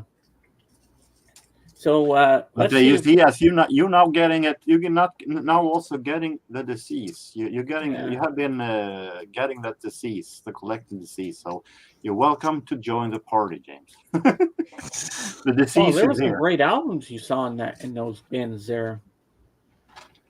Y'all want to hear something amusing? No, seriously. Y'all want to hear something amusing and funny? Okay. Yes. Okay. True story, James. So, I went to church earlier today, and so after church, I was talking to the worship pastor, telling him he's doing a great job, and then, I just thank him, and it's good what he does. It's really good what he does, and He goes, I need a background singer. And out of all the people, he looks at me, and I'm like, oh my God. Yeah, right. Be I nice, know. James. It's like, Be nice, James. Come on. I'm utterly terrified now. I'm I'm like, being nice.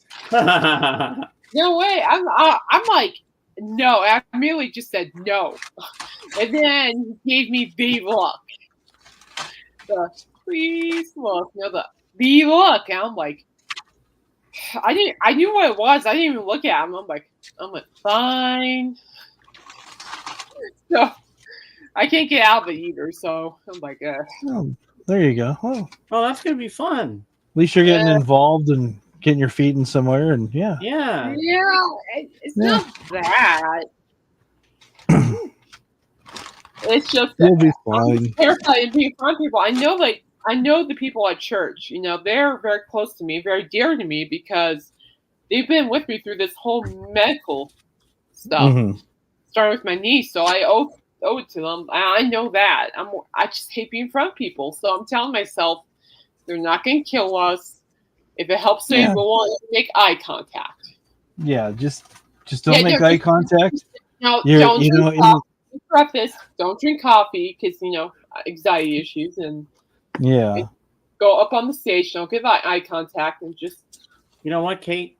Just look at the back wall, and they won't notice that you're looking at them. Well, most of the people that I've seen singing background in a lot of churches I've been at, they usually have their hands up and their eyes are shut. So just do that. Maybe I just pick a focal point. That's what my public speaking professor said. She goes, just find a point at the wall. Don't look anywhere. Just find a focal point. Or better yet, because there's like a projection just up there. I could just look at the screen the whole time for all I care. So it's just like, but I guess James, you know how much I hate being in front of people. I hate it. I only did it for school back at community college because it's like I want to prove something to myself, and here I am again. I'm like, but he gave me that look, and I'm like, you know what? You might wind up having fun doing it. I don't know. So we'll see what happens. This possibly might happen. I don't know, but I'm like, fine. I just won't drinking coffee, and I'll just, not making eye contact. We'll be fine. You got this, girl. You got this. We'll see. I'm like, And of course, Robert goes, I'll be in contact. I'm like, okay. So, Dave, I think I know how to bring Christopher out of the woodwork to get him in here. Okay. Jorgen, I know you have something to show. Only 2. So let's see if this can bring Jorgen's best buddy in here. Here we go. The people's eyebrow. Yeah. Yeah, that's right, Jenny. Next thing you know, Star is born. That's correct. As I said, for those of you who wants to see what I did yesterday, you can watch my video. And the stuff I found there was 2 U2 CDs that I don't have actually. Didn't have. I bought Achtung Baby. That's a great one. Then I bought Zooropa. Actually, I have on a live take from on the VHS actually, but I don't have the studio album.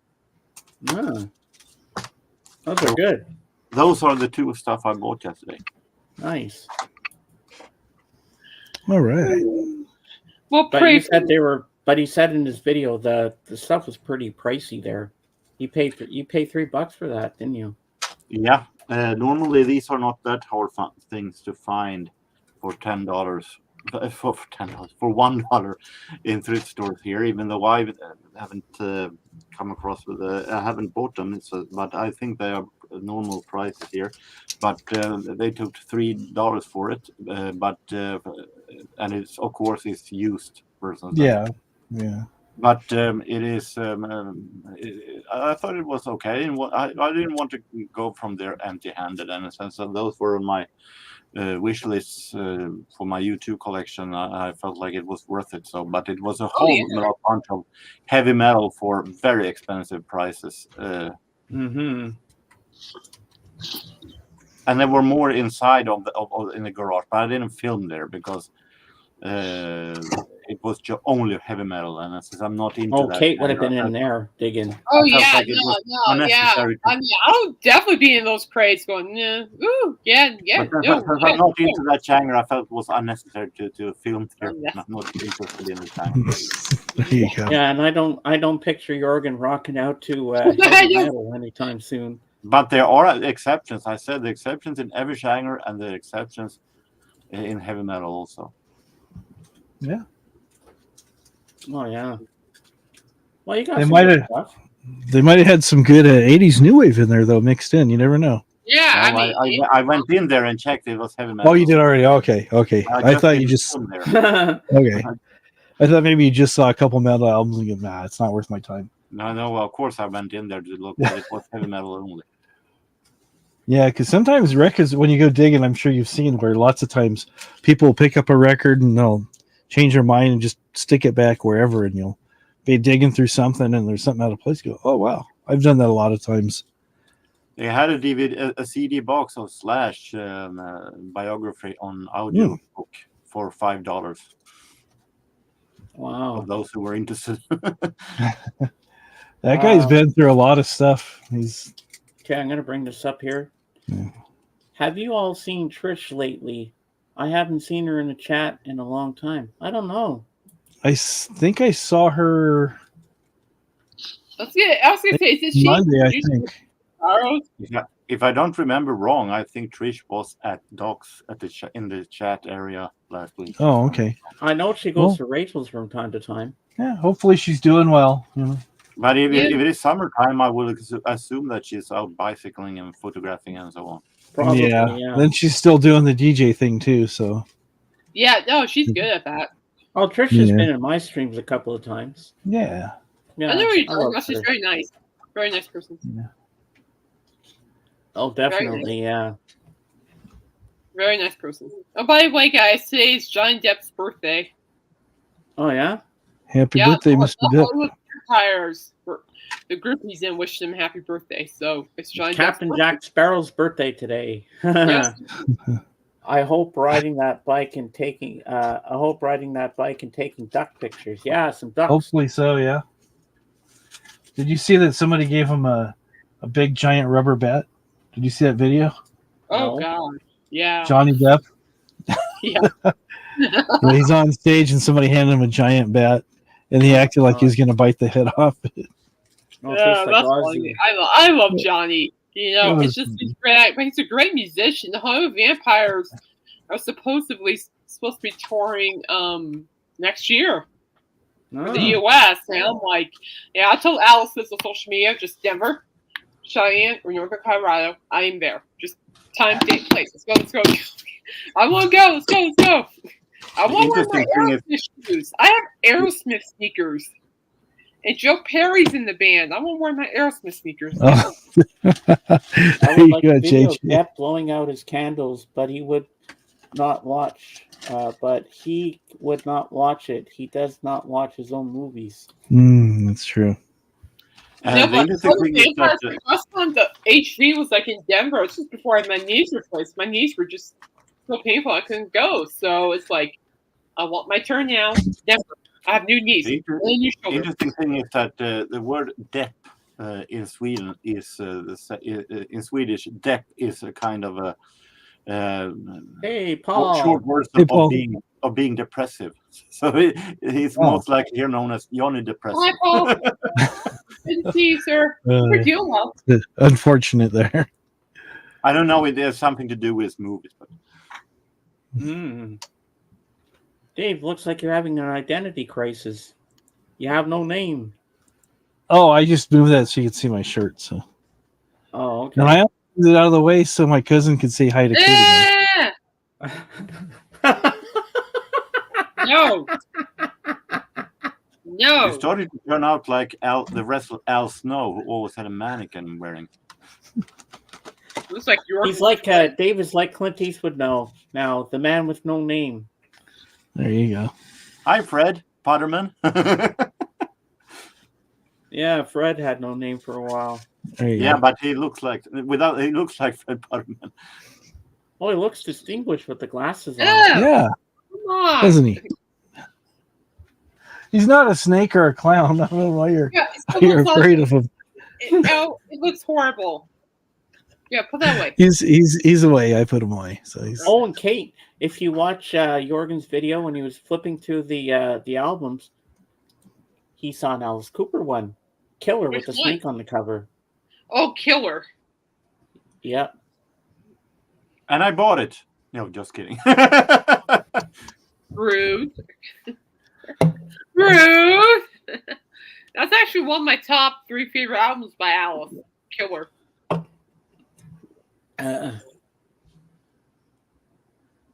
Wow. It's just like your Uncle Phil. Just like my Uncle Phil. Yeah, maybe they're related. I don't know. Well, there's a video that's going around on YouTube about Dr. Phil, and apparently he yelled at one of the people on the show. It's about time. I Doesn't he always? don't gossip, I guys. didn't watch the video, but I got to look that up again and see about Well, it. I don't I'll gossip, send so it I'm to out you. of the conversation on that one. What's new about that? He always yells at his people. Mm-hmm. Yeah. So, was there any psych rock there yesterday for our friend Christopher? I don't know what any bands that are connected to that, so I don't know. Dr. I Phil's don't know probably maxed out on patience. Probably, Jenny. I wouldn't Hey, be well, let's change surprised. the topic here. Topic change. Yeah. The iconic Full House home hits the market for $6.5 million. Mm. Maybe you Wow. should put out a link if Paul wants to join us. Oh, he's at work. I don't think he can. Okay. He's working. Yeah. If he wasn't, I know he'd be asking for a link. I'd bring him up right away. Oh, He no, knows Paul's he's always welcome here. No, he's fun. Paul's fun. Yeah, I love Paul. He's like Santa Claus. With the beard. But we love Paul. Paul's awesome. Oh, I don't Paul's know. got a great knowledge of music. Oh, yeah, absolutely. Like it said in the Marx Brothers movie, there is no thing called the Santa Claus. And I hope Thrifty Tim gets back into doing his Saturday streams. I missed that. Wait, Twister the movie had a home game? Huh. There's a home game, JJ? I didn't know that. I didn't know that. First I heard about that.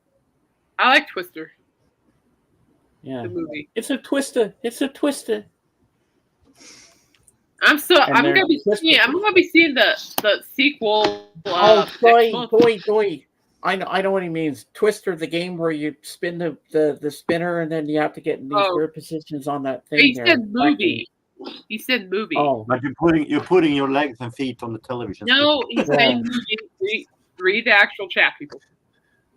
It was a joke. Paul had an actual yeah, tornado but in his Twister house. is a game, but not a Left home hand green, game. Yeah.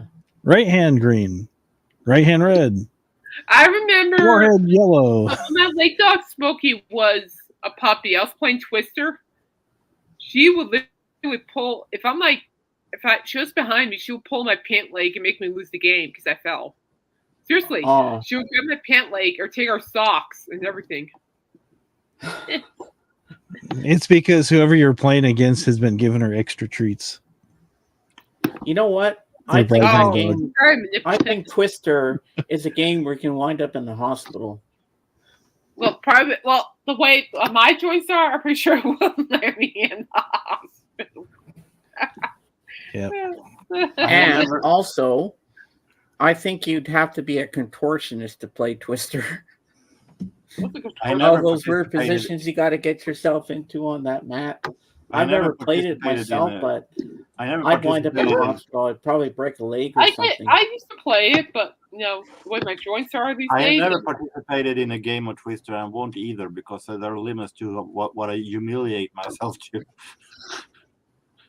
Yeah, we No. probably hurt ourselves, Jorgen, Well, if we tried I'm to just play thinking that. about the game Twister, and I'm like, oh, that would hurt my hips. Like, oh, my hips. I'm like, no, I'm good. Oh, my Lanta. I'll just stick to aerobics and dancing. Thank you very much. What's the difference between twister and aerobics? You're actually move more. You're not as flexible. Well, Dave, number one, you have the con. I'll be right back. Now my first bathroom break of the day. Thanks for sharing.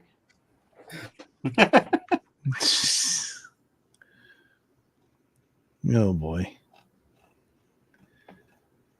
So do you think these people here might cheat at Twister?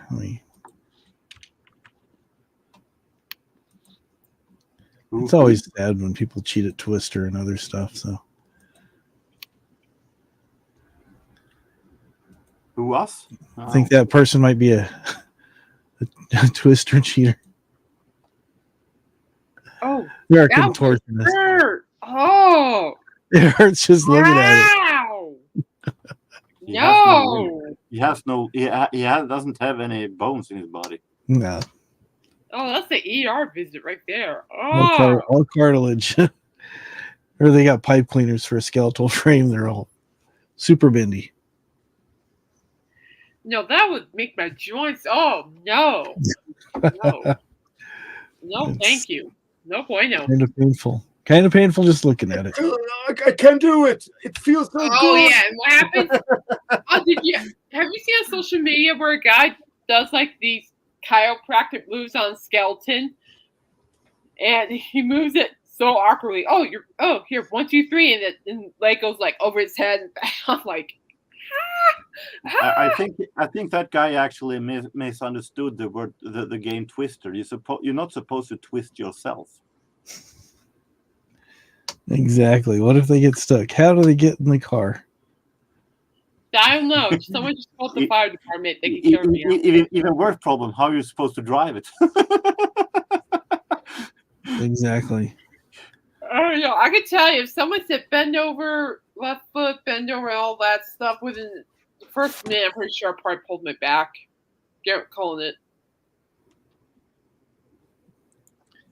Yep. So I've seen some of those chiropractic videos where people are like, the guy's moving somebody around. Hold on, 1, 2.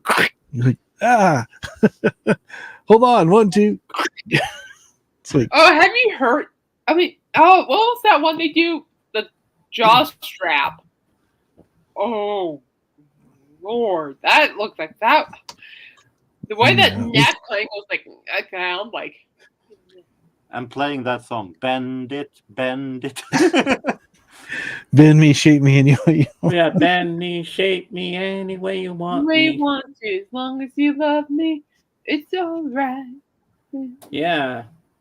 No, not anymore. I'm good. I don't want more replacements, thank you. I'm good.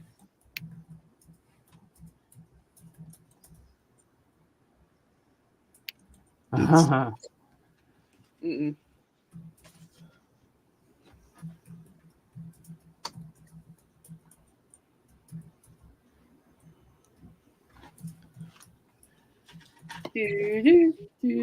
Hey guys, I'll be right back. Okay. All right. See you, James. Huh? No, I just got a text on Discord. Give me a sec. All right. Dave is Mr. No Name. Yeah. Yeah, I gotta fix that. Let me fix that real quick. Davey Strange name. All right. Yeah, I think you really have to be a contortionist to play Twister. And totally not. Hey, and if you have a crush on someone, that's the perfect game to play to get to know them better, to get closer, if you know what I mean. What do you mean, James? No, don't And you if you- dare say that. you fail, Don't say if it. you fail, I know Dave, what fail, you said. Stir the pot, don't you, Dave? Well, the problem No, is that if you That would if be you- a turn off. No. the problem is that if you fail, the word crush will have a whole different meaning. Yes. Definitely, yes. yes. Definitely, yes.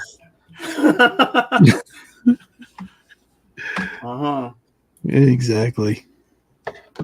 And I was told by Sega George earlier on Instagram, he told me that later on after my stream, there's going to be an auction on Patrick's.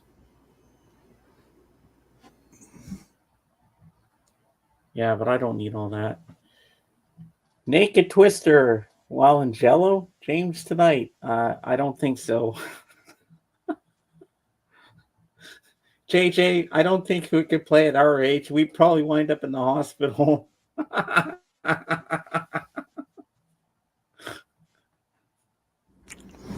That's why he's mentioning Jello, because you're going to be eating Jello at the hospital. How did you break your leg, sir? I was playing Twister. Actually, if someone would play Twister naked while in Jello, I don't. That's not my thing at all. I don't get turned on by it, but that I want to see.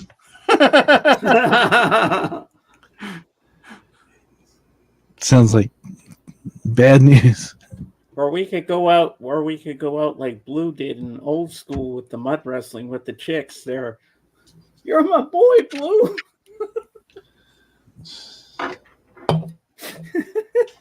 You're my boy.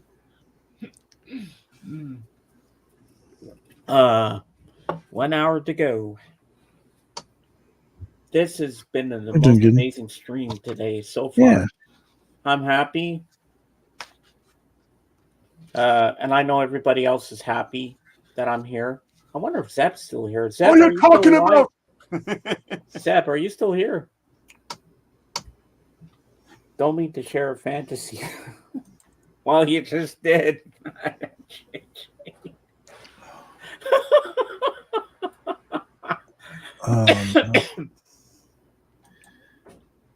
Hey, my voice held out today. I didn't overdo it. Yeah, you did good. So I'll be able to go to Royce in the house tonight. Yeah. I was checking to see how we're doing on the other side, and there's a video that Camp is suggesting. I've already seen it, but somebody was reviewing it. Hello, Melissa. But there was a guy. he was in a Zoom call while he was driving with the judge and his attorney, and the case was the guy was driving with a suspended license, and the guy on the Zoom call he goes, "Well, I'm driving right now. Let me park my car, then I'll be able to talk." And the judge is like, "Okay, are you stationary now? You haven't moved?" And it ended up the guy was on the Zoom call with the judge while his case is being tried for driving without a license, and he's driving without a license. So he got, God. So the judge goes, we're going to have to like reschedule this. And he said, and he just started giving the guy the third degree. And the guy's like, he realized right then, it wasn't before. He didn't realize, I'm going to go see this. He didn't think about it ahead of time. But when the judge started talking to him, he's like, oh yeah, I'm not supposed to be doing this. It was great. I'm screwed. Yeah, that was. Yeah, I'm screwed now. So Melissa, nice to have you here. Put the link out for Melissa. Melissa, get your butt up here and join us. Come and join us. Right.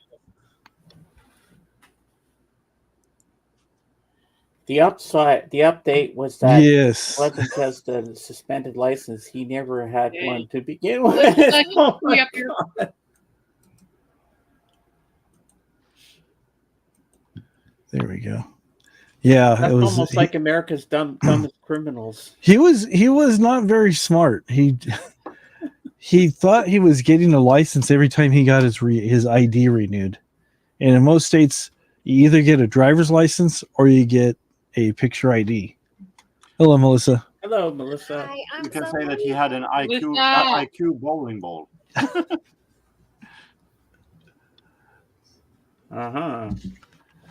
So that's wow. We're playing porn on the van DVD player on the freeway. Oh man! Wow. So I missed the stream. What happened today, you guys? I'm so glad you had a good time. What's going on? Well, the stream is still going on. We're still going. We have another hour. We're good. Yeah, you're good. Not late. You're good. You're all good.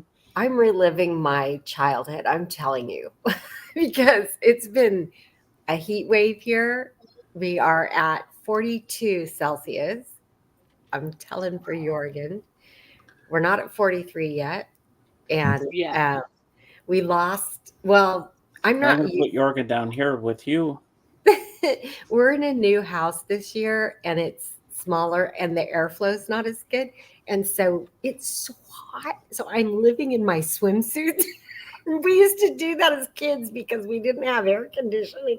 So I have literally been living in my swimsuit and just jumping either. And this is the first place we've had without a swimming pool in, I think, oh my gosh, in almost 30 years. So Wow. I've just been jumping either in the shower or in the backyard sprinkler.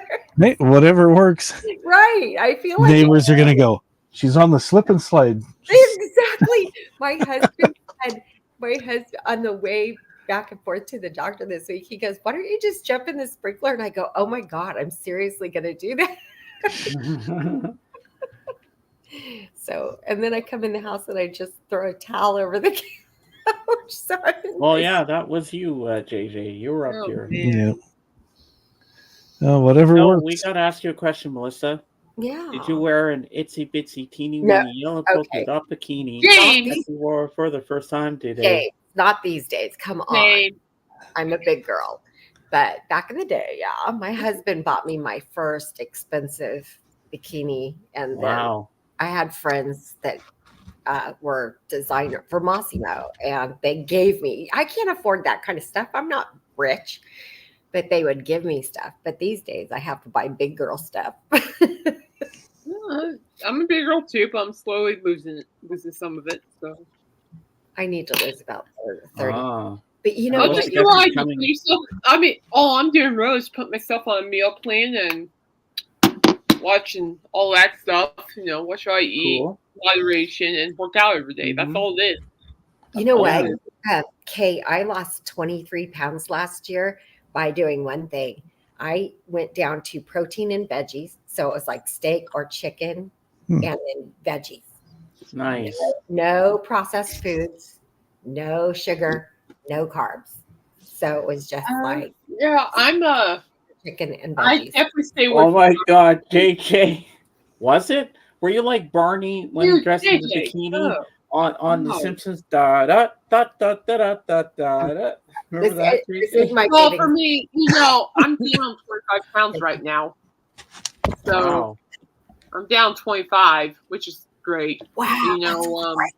also, what I've been doing has been more easier because one, I don't call it a diet. 'Cause a diet for me is just an awful Yeah. word, and it's very daunting. And it feels like it's a punishment. It shouldn't It be is. a punishment. It is. And Just so do- I just call it just changing a new food. Start a new food plan, just changing things up. You don't call it a diet. A diet is just something that just stresses me out. Feels like you're punishing yourself. In reality, you shouldn't be punishing yourself. What you just need to do is just kind of, That's right. figure out, take it, take it out, and Hello, Sarah. and be mindful of what you eat. And of course, too, I think what makes this bout different as well is that I had to come with the fact that I actually understood the fact and I confronted the fact that I am an emotional eater. Yeah. And once I recognized that I am an emotional eater, I know what I can do when I start feeling anxious or depressed. I know what I can do. And I can tell you right now, 99% of the time, I'm away from the kitchen when I feel like that. I take myself out of that element, go find something else to do. Yeah. Mm-hmm. See, my So, problem. I mean, it's like, I'm an emotional eater. I look for food for comfort, and that wasn't healthy for me. Hi, Zara. Good to see you, sweetheart. My And, problem. Yeah, I agree with you. It's got to be so life. to be able to indulge saying, Mhm. I'm an emotional eater, I need to take care of this, because if I don't take care of this, this is going to win, and I don't want this to win. Yeah, it's. Yeah, I had to, AJ. Wow. well, I had to go off opiates Dang. because they got me hooked on them when I was. But Kate, I agree with you. When it has to be a lifestyle change, And I did do that successfully last year, but my 2 downfalls have been my coffee recipe. It's not a good, I mean, it's fattening. And then bagels and cream cheese. Oh, what the thing too is like I can have whatever I want. It's just like, but the thing is, Melissa, it's like you don't have to give that stuff up. This is the way I see it. Okay, it's like I eat like 1,700 something calories a day. Okay, and I keep track of it on the Lose It app. No, I log everything that I eat, drinks that have calories. I log everything. And so basically, you can have what you want, but once you look it up on the, for me, it's like, okay, I want this. And I look up, it's like 400 calories. Like 400 calories for lunch. I don't know if I want that. Mm-hmm. And so it's just like you can have it, but you can have it in moderation. As to where, with me, with my emotional eating, it's like, okay, great, I want a donut, but do I really want that donut? And I can guarantee you, 99% of the time, it's no, not really, because we're feeling kind of lately. So no, we're not having a donut. So it's just. So it's like, for instance, I mean, you're allowed to spoil yourself. Last night at my mom's birthday party, I had a slice of chocolate cake, but I used all my calorie points, so I never went overboard or anything. So you're like me. Are you short? 5'6". Oh no, then you're not. I'm only 5 foot tall. Oh no, I'm taller than you then. I'm 5'6". But I find that not just eating properly, but exercise every day for me has been my best friend. Holy cow, has that been my best friend? That's been the difference maker. As we get up here, plus, ever since losing weight, my stomach and my non-replaced joints have been feeling so much better. Yeah, I have the previous times I lost weight, I did for other people. I didn't do it for myself. But with some extra motivation for somebody that I care about, I was able to say, I have a problem. I don't think I have that much left in me. If I keep going this way, I need to figure this out. And so I got the extra motivation, and my sister helped me figure out my calorie intakes and all that. And now I was able to, and I've been doing this plan since February. Good for you. So, so it's like you don't have to punish yourself. You can have whatever you want. You just got to be mindful. And plus, we also go by the serving size. So it's like if I had a house salad for lunch, I had before I came on the stream. The serving size for honey mustard is like 130 for 2 tablespoons. You stick with the serving size. Yeah. So it's like measuring cups. I have a scale to measure out grams. So it's like you can have it. It has to be in moderation. But for me, I have to recognize also what mood I'm in. So I was like, I really want a donut, but I'm feeling kind of yucky right now. And I don't think a donut would be a really good thing right now. Yeah. So I also have to pay attention to what I feel as well. Yeah. My Pretenders thing is coming along, but every time I get a part done, I discover a new article that's like a hidden article about something like James Honeyman Scott, an interview he did in 1981. A rare interview. And I'm thinking, and it's a 3-hour interview. And I'm thinking, if I don't listen to the whole thing, I might miss one little nugget, Yeah. And I did this with the Eric Clapton stuff. And then people would go write a comment and they're like, yeah, we knew all that. And I think to myself, man, I should have kept in something I had in before I edited it out, or I had it in before, but because I put music under it and YouTube made me cut it out kind of thing, So I am being more mindful of the music, how much music I put in. I'm not going to put in so much music. I'm just going to put in tiny, tiny slices, like play by the rules more. I hate that idea though, because I feel like playing by the rules is such a non-rock and roll thing to do. Yeah.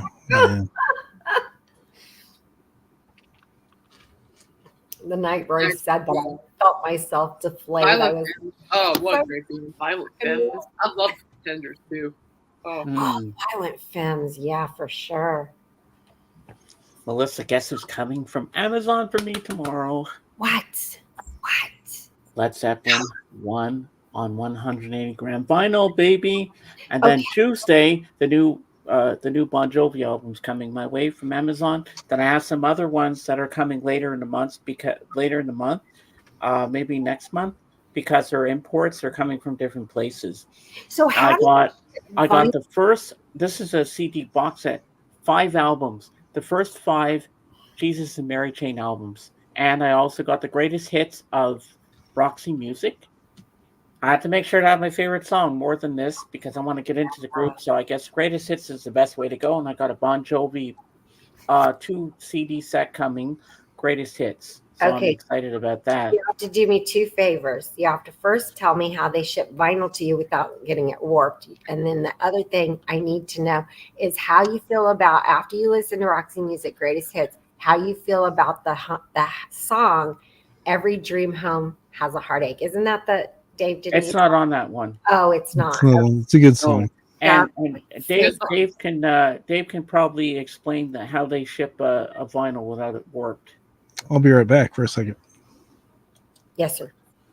She's going to send one as example. But in the meantime, that's what we're all here to see is some records. Would you like to see what I picked up at a garage sale yesterday? Yeah, show her. 16 records for $10. That's yeah. Awesome. All right, let me grab them. Hold on. I'm just so curious about that. I was talking to my husband about how all you guys are collectors, and he said, we used to have a bunch of things, and I thought to myself, there were 2 things that happened in my life that made me not collect anymore. These are not the order I had them in, but it doesn't matter. I'm just going to go from how I have them here. All right, so I'm going to make myself big, and I'll show you what I got. You're going to love these, Melissa. Ho, ho, ho. Yes. Now, this is a group that I used to know when I was a kid, and I used to love watching their TV series. And they had some great albums, great songs, and they're Irish. So here we go. The Irish Rovers. All right. That's so this is the first one I grabbed. Okay. And who's in the Irish Rovers? I don't know their names. Okay. But this is them. And I always loved this guy here. This guy was cool. Okay. So this is the Irish Rovers. And this guy with the hat, he plays the banjo. Okay. And this one, I had this as a kid, but I'm glad to get it back in my collection. And then next up, we have one more of the Irish Rovers. Immigrate. All right. And next up, we have, this one was really cool to find this one in the wild. And this one has one of my favorite songs on here, By the Rivers of Babylon, where we sat down, where we wept, Harry and Bell. We remembered Zion. Boney M, Night Flight to Venus. Oh, right. Okay. When I saw that, I was like, whoa. I was like, yeah. That's rare. Here's the gatefold. Oh, I love that. Love that. Love it. Right? Yeah. Love then we have the greatest hits of this guy. And this song. Stand tall, don't you fall. We got the best of Burton Cummings on two LP set. Just the man himself. That was his only hit before he did BTO and Guess Who. Yes, right. The next one up. This one is Burton coming to Jane's record player. Yeah. Two disc set. This is that was a good one. 5 smash hits. And here's the gatefold. Kind of risque. There's the back. And then next up we have, if I can grab this thing, we have Herb Alpert and the Tijuana Brass. Okay. Going places. Was that released on A&M? Yes, it was. He worked with Herb Alpert. And on this one, we have side one. We have Tijuana Taxi. I'm Getting Sentimental Over You. More and More Amor. Spanish Flea. May and Third Man Theme. And side 2 we have. It's not side 2. We have Walk Don't Run Felicia and the Angels Sing. Cinco de Mayo. Walk in the Black Forest and Zorba the Greek. But I asked Jorgen because he had releases on the Polys before he started A&M, Polygram, Polydor. before he started in him. That's why I asked. He worked with my grandfather, though. Herb Alpert did. And next up, we have a K-Tel double album. I love the K-Tel. 40 original songs. Frankie Valley. And 4 seasons. Yay. Oh my gosh, Jorgen, we must have been thinking the same brain waves, because I thought if I could have any series, it would be the K-Tel albums. Hey there, Melissa. It's me. It's Frankie. Yes. There you Oh go. no, she's nerding out. Oh no. And then we have another K-Tel thing. Those K-Tel albums were the best. 3 album set, 60 flashback greats of the 60s. Yeah. There's the back with more songs. Okay, so do any of you know, did they remix any of those songs before they I have no idea. I haven't listened to them yet, so I wouldn't know. Yeah. Then we have Hit Parade. All right. Then we got more. We're still not done. We still have some more albums to get through. Man, that's Then we have what a I'm Dreaming of a White Christmas. White Christmas. To have this on vinyl, I was like, yes. And it's on Coral Records. Next up, we have one of the loveliest voices I've ever heard in my life, Olivia Newton-John. Hopelessly devoted to you. And then we have this Hope one. the city voted for you. If I can get this Hopelessly over. devoted to you. Have you ever been mellow? Oh yeah. Nope. With an no, me neither, Kate. Like, nope. Let Me Be There. On here, there's some great tracks she sings. She sings Let Me Be There, Me and Bobby McGee. That's Yeah. Danny. Christmas song. Yeah. Banks of the Ohio, love song, If Not For You, Bob Dylan. Take Me Home, Country Roads. Angel of the Morning, If I Could Read Your Mind, Help Me Make It Through the Night, and Just a Little Too Much. If not for you. Wow, wow, wow. Yeah. And even George Harrison did a thing on his All Things Must Pass album of that one. And here we got some country memories. Jerry Lee Lewis. Oh, I like that. And there's the killer at the piano. I love Jerry Lee Lewis. And And I here we have Middle Age Crazy. Let's Say Goodbye like we said hello in a friendly kind of way. Who's Sorry Now? Jealous Heart, Georgia on My Mind. Come On In, As Long as We Live. You think by now I'd be over you. Country Memories. What's So Good About Goodbye? And then Tennessee Saturday Nights. And then last but not least, I fell into a burning ring of fire. I went down, down, down, and the flames went higher. Sing it, Melissa. And it burns, burns, burns. Oh, that's so low The for me. ring of I fire. was playing that the this ring of morning. fire. Look Hello, The ring of- I'm Johnny Wouldn't that Cash. be a good wedding song? at him. What a No, hot hear me out. Johnny Cash. Guys, hear me out. Would Ring of Fire be a good wedding song? No. Yeah, I don't know. So about that here's one. the song. Going down the this one. aisle. Dun, dun, Hey, dun. you're gonna like the songs on this one. Listen to this: "Ring of Fire," "I'd Still Be There," What do I care? "I Still Miss Someone," that's a great one. 40 Me Shades too. of Green. Were you there when they crucified my Lord? I remember in my church choir we sang that. The Rebel, Johnny Yuma. Bonanza, The Big Battle. Remember the Alamo. Tennessee Flat Top Box. There'll Be Peace in the Valley for Me with the Carter Family. So that's all my. Rainbow is better. That's all the 16 Amazing albums I got. haul. Amazing haul. Yes, I believe so. Yeah, he's got some killer quality. Oh yeah, I got some good stuff here. I was watching, I was listening all day. I had a lot to do yesterday, but I was listening all day to Paul Butterfield stuff.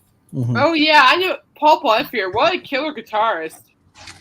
No, he played the harp and sang. He played the harmonica and sang. Mike Bloomfield was his big guitar. Yeah, but oh my gosh, just an amazing. But he had been, you guys, This is so funny. He had been on To Tell the Truth. The old, before he had made it, he had been on the show To Tell the Truth. So he comes out and the panel, they were all like, this was 1965, I think. Nobody knew who he was. Here's Kitty Carlisle and Orson Bean. And I swear these people were so non-rock and roll. But even if they weren't, they didn't have any clue who he was. And the Orson Bean, the host, he heard the music and he went like this. He shook his head like, and Terry goes, why do you do that? My husband goes, why do you do that? And I said, honey, they were so anti-rock and roll that early. And even the rock that was out was like Leslie Gore and, and I said, no. This was like cutting edge. And I said, these guys were listening to Bing Crosby. And that's why I said what I said to you, James. You must have been in the same wavelength yesterday when you were getting your haul, when you got your Bing Crosby album, because I had made that comment yesterday. I don't think about Bing Crosby a whole lot except around Christmas time. His son David was pretty popular though. David Crosby. Yeah. Crosby, Stills, Nash. And Gary Crosby was in Girl Happy with Elvis. Yeah. You were cause for pause. I was waiting for James to answer, and then I caught what you said. I'm like, that is not his son, but I don't. It's a little bit unfair because Bing Crosby had interesting success with other big bands during the time, and his brother also, Bob Crosby, was a pretty well-known band leader also, both with a big band and with a smaller group, Bobcats. They made a Big Noise from Vinetka and those kind of hits. But they're mostly famous for that one song only. so it's a little bit unfair. Even though I'm not, he has also done a whole lot of stuff. I had a collection once with Bing Crosby that was not connected to his Christmas songs, and it was so. But he had done some great stuff with big bands at the time also. So it's a shame that he's only famous for as good as White Christmas is. It's a shame that was his song that he got famous for. And I also have White Christmas album on CD. And I said, Mom, give me some money. I got to get this Bing Crosby at the drugstore, the CD. I only bought it for one reason, because it had the very rare, that's hard to find on any album, David Bowie and Bing Crosby doing Little Drummer Boy, Peace on Earth. Yeah, that's why I wanted it. My mom says, you're wasting money on one song. I said, Mom, you know how rare it is to find that song on an album? Yeah. My late they only have one copy, and I have to get it. He left behind his vinyl, and he has the OG pressing of White Christmas.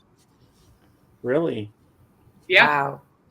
Jorgen, you might know more of. Fred was my step grandfather, and I don't know if you've ever looked. It's a video on my channel. Check it out, but it's titled weird. It says Oscar and Emmy winning composer. That's the title of it.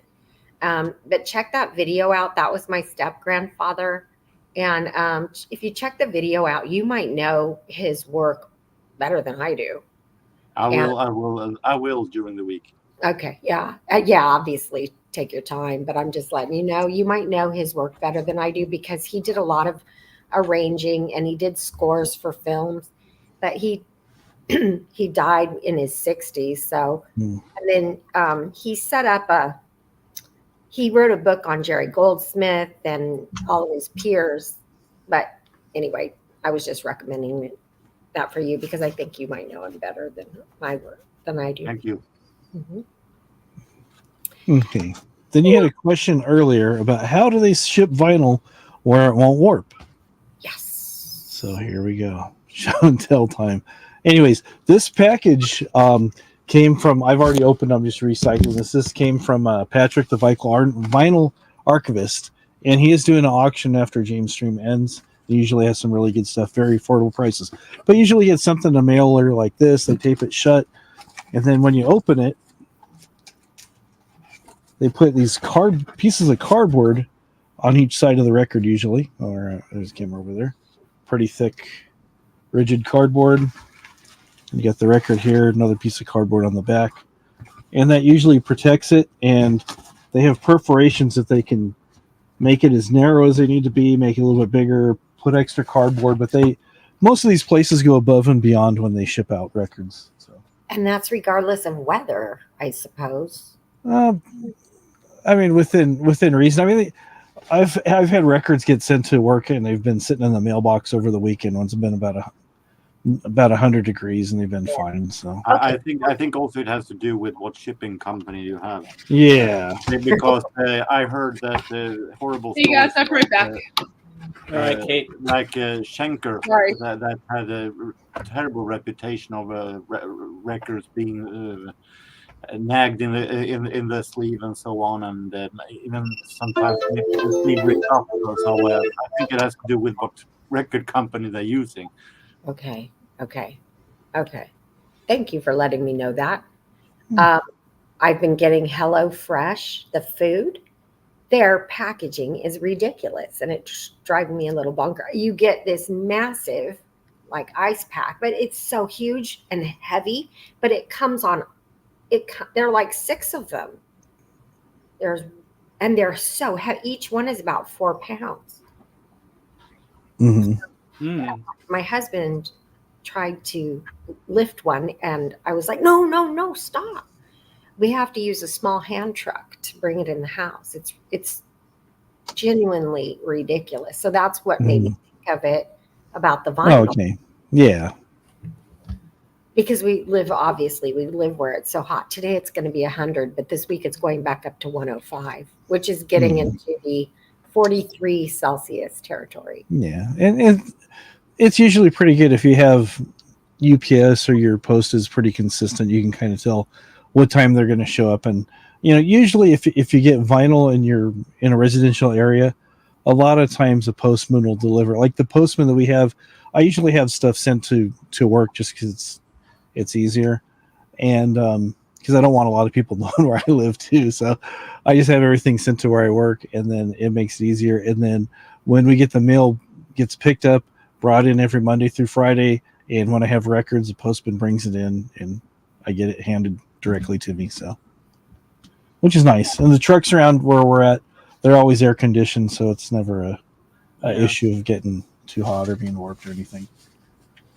So. Oh, for a long time, everybody knew where I lived, the address.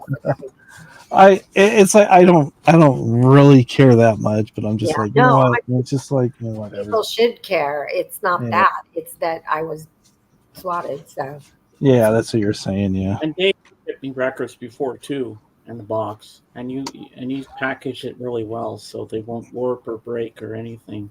Yeah, that's kind of what I was getting at. Is okay. So when I was a kid, and my dad had this massive collection of like Pink Floyd, all the Led Zeppelin, all the Pink Floyd, and all the early Elton John, everything before I would say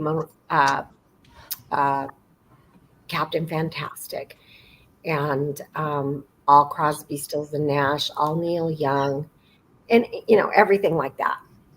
But it was a huge collection, and then we had to, and we lived at that place until I was 12. So for 12 years, he was amassing this great collection of rock and roll albums. And then we had to move, and he couldn't put it inside. And I don't want to get into all that, but it sat out in this hot summer rain that it was and it warped. And it only took 72 hours for those albums that were stacked like this. And it was just ruined. And I was destroyed. They were basically my albums at that point, and it was traumatic, Yeah. All that great music down the toilet. That's not good. Yeah. It's always better to store your records standing upright rather than laying flat. So. Sure, but I was 12. What was my? I you don't. Yeah. That. It wasn't my say at that point. Yeah. I mean, we didn't collect records when we were younger. It's like a friend of mine that used to drive me crazy. Not that I'm type A or anything, but whenever he'd take a record, he would like take it out of the sleeve, rub it on his shirt if there's any. He thought there might be any dust or anything on it. put it on the turntable, play it, and then when he's done, he just like toss it like a frisbee onto his bed, or he just have them stacked out of the covers on the floor, all stacked up, and I'm just like, and then I go, oh, where's that one? Oh, well, let me look through it, and he's like shuffling the records like they're cards. You just hear him. I'm like, oh. Now I do I it. can't do that. That's not Whatever. taking care of your stuff. No. I worked for a company that we duplicated CDs, and when they first were talking about how like you're indestructible, so we would play with extras or with bad ones that came back. Like in the chat. there was a bad glass master, and the band wasn't happy with the glass master. How something came back, and there was a glitch in a song. Mhm. We'd have to make a whole new glass master. So then we had like 1,000 bad CDs. Well, we'd play with them to see how much destruction we could do to a CD and still have it playable. So we'd toss them around the office. We'd take a box cutter. Just Oh man. we'd do whatever we could just to test it and see how much we could do to it. Hey, James, just watch the chat. I'm watching you. I know what you're doing, Kate. You're not getting my records. You're not getting them. Sorry, they're mine. I'm not moving, so I can keep them all. Haha. I can't even see chat. Yeah, so then I was watching the Mike Bloomfield story. I watched Hey, I'm glad taco's good. What do you guys think about those guys? Paul Butterfield Blues Band and Mike Bloomfield and all those guys, and Woodstock before '69 Woodstock, and Dylan went The away. name you mentioned, I have no idea who they are, but Oh no. Look at this. Star Trekker says my oldest brother had a milk crate full of Van Halen, AC/DC, Led Zeppelin, Ozzy, Sabbath, all original copies. When he passed away in 1992, his wife tossed them in the dumpster. Oh! Trekker, Yeah, it's you probably should have her way grabbed of that dealing crate. with it. Yeah, it's probably her way of dealing with You just send it her to husband me. passing. So I think Dave and Royce, and actually Golden too, but I think You're not getting my Doors album. I'm sorry. Dave Sorry, bought me I'm not good. that. Dave and Royce have the most the most even temperaments. I don't know. I think Jorgen just doesn't speak it, but I think Jorgen has strong feelings behind it. And I'm just loud. I don't know why you're Everyone knows what's complaining, going Kate. on. I don't know why you're complaining, Kate. Don't you have any doors in your house? I'm sorry, I don't understand English. Can you speak English? Don't you have any doors in your house? well, there was Well, that Swedish what? band, I the can Hinges, hear that you. opened for the Doors. Gee, wow, yeah, my sound's breaking up. Whoa, I can't hear you. So sad. Jorgen, I'll tell you who I'm talking about though. You know, when Eric Clapton played with B.B. King, it was actually all three Kings. It was Albert King, Freddie King, and B.B. King. Eric Clapton, Phil Collins, and they aired it on television, and it's come out on a DVD since. And it's got like all the different rock blues people. Well, Paul Butterfield was the guy that got up there and played harmonica, and he'd sing. But he could do things with the harmonica that even Little Walter, Sonny Boy Williamson, all the great blues harmonica players, and he was a white dude. But even these old black harmonica players, no, I'm saying that for a reason, because a lot of black blues artists have openly stated, y'all stole our music, you know. Great suggestion, Dave. Do you guys understand that? Like, Oh yeah. I raised my nieces and nephews, and they're mixed, so I'm not speaking like racist. I'm saying stuff like we stole. We get what you're saying. Yeah, we stole the blues. We really did. Yeah. And then, I firmly believe this, and I'm going to have a thing about hip hop on my channel about why it's so protective by the culture. I'm going to make that video after my Pretenders video, and they should protect it, and I understand that. But anyway, getting on. So I was telling Jorgen that this guy could get up there, and he was a real Chicago bluesman, and he would kill it. And his band was also multicultural, and he wouldn't play anywhere before the Civil Rights Act in 19 in the 1960s, and he would not go to a single place that wasn't desegregated. Really? Band, correct. Wow. Yeah. He wouldn't play at a place that wasn't desegregated. And that was hard to do back in those days. He carried a gun. You know who was a fan of hip hop? Kate's buddy. What? What? Wait, what? Your buddy likes hip hop. Oh my Don't God. sound like Stone Cold Steve Austin. What? What? No, What? But hey, what? Hey, geez, look what your mom said. I saw that, Okay. but it ain't happening, Kate. So get it out of your head. All right. Not getting albums. No, They're keep mine. it. Keep it. This is great. You're rolling in Look my at this. favor. Keep going. no, I'm not saying people have to like it. But that's the thing. I'm not saying people have to like it. I'm saying people should understand where it came from. Yeah. But the interesting thing when it comes to segregation at that time, because it was the same in jazz, of course, where black people had to eat in the kitchen and not with the rest of. And I remember there was one of my absolute favorite Swedish vocalists, Monica Zetterlund. She was hired by Leonard Feather to USA to play, and she did a couple of recordings. She also did playing at some places with Tommy Flanagan and his trio, and she got so scared of seeing how Tommy Flanagan was not allowed to eat with others. He had to eat in the kitchen because he was black. So she dumped the entire career outside of Sweden, went home only for that thing because she didn't want to participate in that. Yeah. So she risked her. She for the rest of her career, she was the foreign musician came to Sweden if they want to play with her. Yes. Yeah, the times have changed. It's The for the kids better. It's like had the same experience. yeah. Etta James had that experience. Sarah Vaughan, Ruth Brown, they all had that experience. And they would go down south and they'd show up at a place they'd been booked. Chuck Berry had that experience a ton. They thought he was it Chuck Berry? They thought he was a cowboy. It was Chuck Berry. They thought he was a cowboy showing up to play.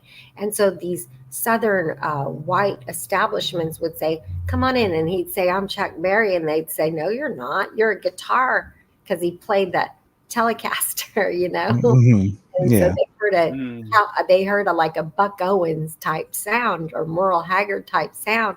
And they'd say, no, get out of here then. We don't want you. Yeah. Same thing happened with Nat King Cole and Harry Belafonte. Yes. So, I mean, we're still shaking that off. And that's kind of what I'm getting at is it's at the end of my trailer. I'm going to do that, but I got to finish my Pretenders, and I keep getting so excited about every new nugget I learn. I did this with the other ones, my other dives. I learned one new thing, and then it ends up getting edited out. You know, at the end of the day, Melissa, I just want to take a black person, stand them in the room. I'm not being racist here. You're going to see where I'm going with this. And have the white racists who are like, want to throw them in another room to eat and say, look at them. Look at this person. They're just like you and me. Just because they're a different color, you have to treat them like crap. Well, why? I mean, I treat everyone equally. Because at the end of the day, we're all that's how we're all human. We're not the same, and there's nothing wrong with being different. So I don't understand why people get bullied for being different, for looking different, different skin color. It's stupid. So it is. It's just like we're supposed to love each other. The interesting thing is that many racists, actually, and Nazi people, actually sometimes have been able to be befriended with a person from another culture, with another race, and then still be a racist, because they don't. Then when they be friends with that guy, they don't see the color; they see the person. But the rest of black people, they actually hate. So like, why you can't be friends with this guy? Well, he's a cool guy. He's I the know. good one. He's a good I one. had a guy in when I went to gymnasium who was a racist, and we had a black guy in our class, and he was constantly asked, "How do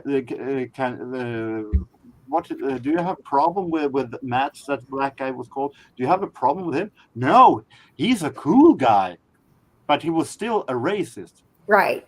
Because that guy was one of the good ones or something. Yeah, I know.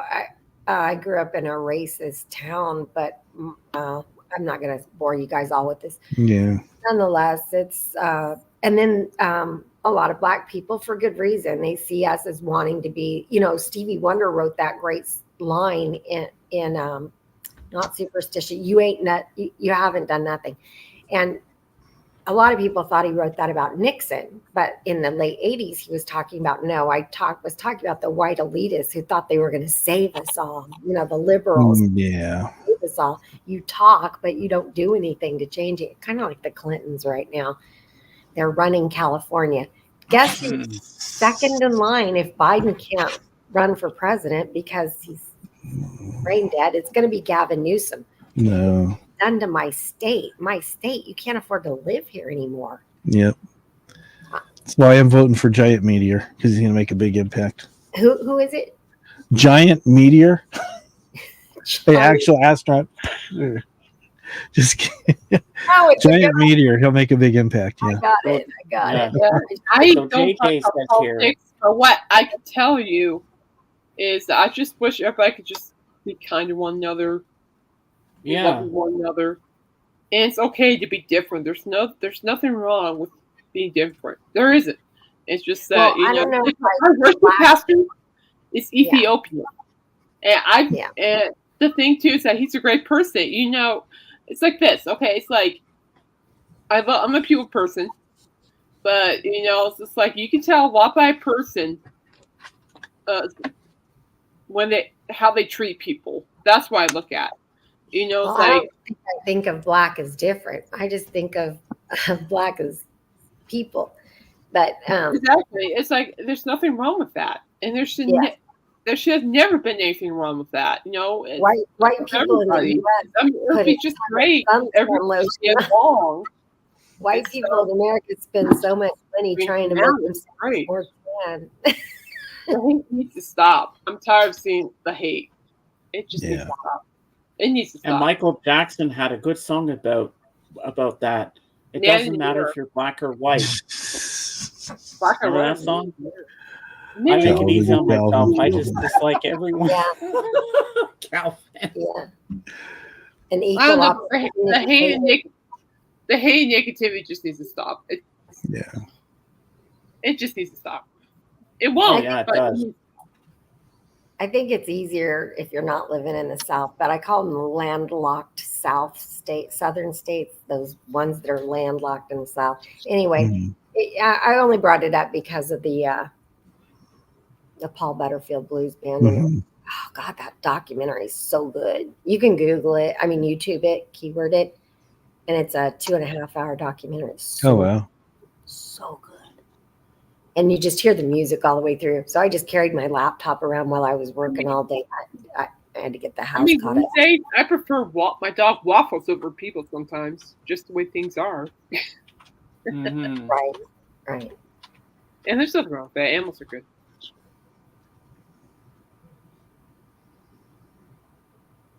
Yep. What Okay. do you mind if I ask where you guys work, but what field of work you guys do? Well, I used to work at Blockbuster Video till I retired in 2011. My mom says you had 11 wonderful years there. Retired. There's nothing else out there for you. So I've been retired since my early or late 40s. So that's not too bad. If you feel like I'm going to outing I'm a you, then journalist. I'm a Yes, I journalist. did. Trekker was very good. yeah, you've got the good job, Kate. Yeah, no, I'm just a writer. That's all I do. Just right. I love it. I do. Oh, my mom just said it right here, Melissa. When they look at you, tell them, I don't have a problem. Maybe you do. Well, see, but the thing is, it's like, I don't talk back. For me, I just ignore it. It's just like, I'm responsible for what I say and how I act. I'm not responsible for what they think.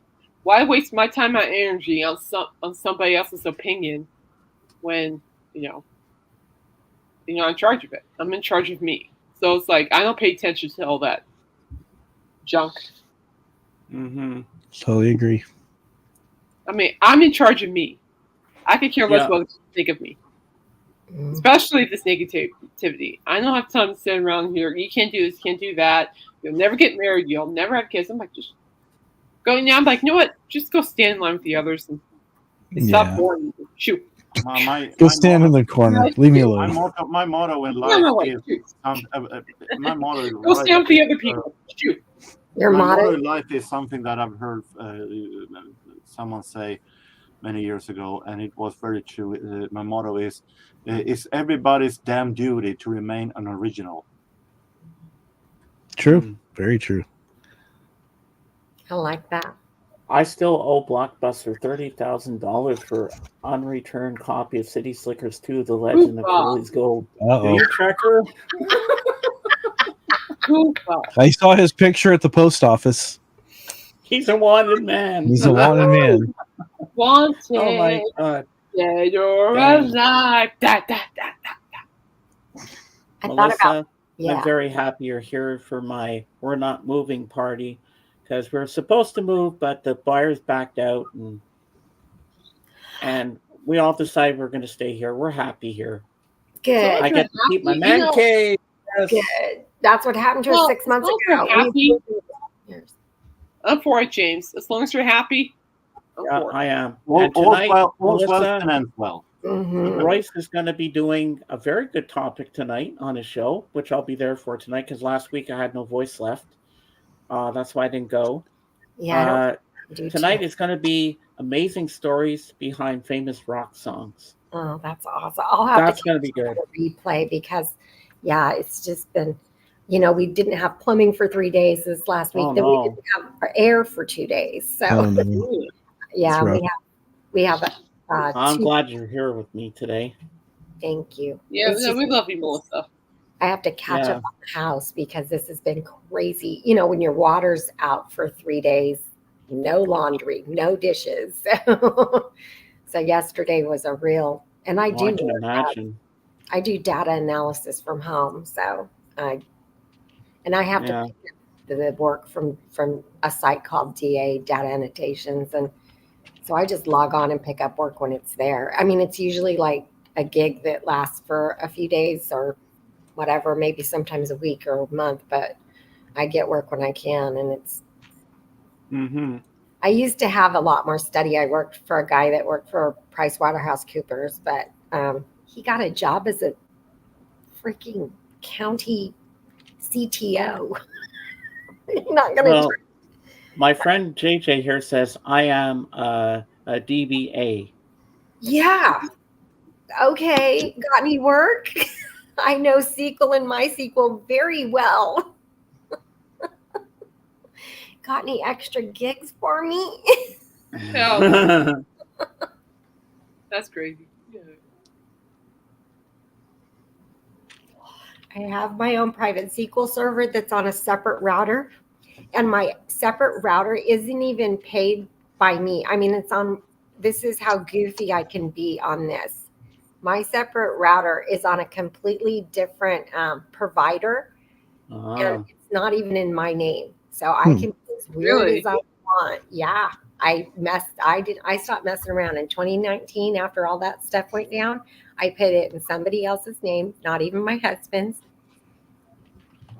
So we stopped messing around with all that.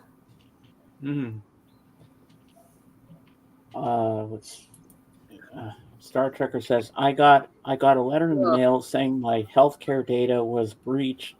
Well, now someone knows about that rash that still hasn't cleared up. I'm gonna say somebody breached my health insurance would be like, dang, that's a lot of money. at 5:15, 5:30, roast That's beef, a mashed lot of potatoes, metal in your roasted body. potatoes. Ooh. There you Oh, go. that Hey, sounds everybody good. change the house. Let's go. So I We're all can going to my rob this place. records while you eat. Do you know what? I don't No, care. you're not, Kate. I'm handcuffing you to the chair. My dad has been breached Don't by touch me. Dell, AT&T, Experion. So I just live publicly now, and I'm like, whatever. Can you hold the dinner until I come? Roast beef. Well, I yeah, can. well, I mean, I can go over and I could just, while everybody's eating, I could just, And I'll be couple following you records. down the stairs, Kate. No. Yeah. Ain't gonna happen. Yeah. They're my records. Yeah, Mine. well, you're not listening to them, so yeah. My precious. Can you guys tell me the fascination with going to Disneyland? It makes you feel young. At least it makes me feel. It made me feel young. Last time I went to Walt Disney World. I'm like with Dave. I don't get it. I grew up. I didn't even like it as a kid. My brother loved it.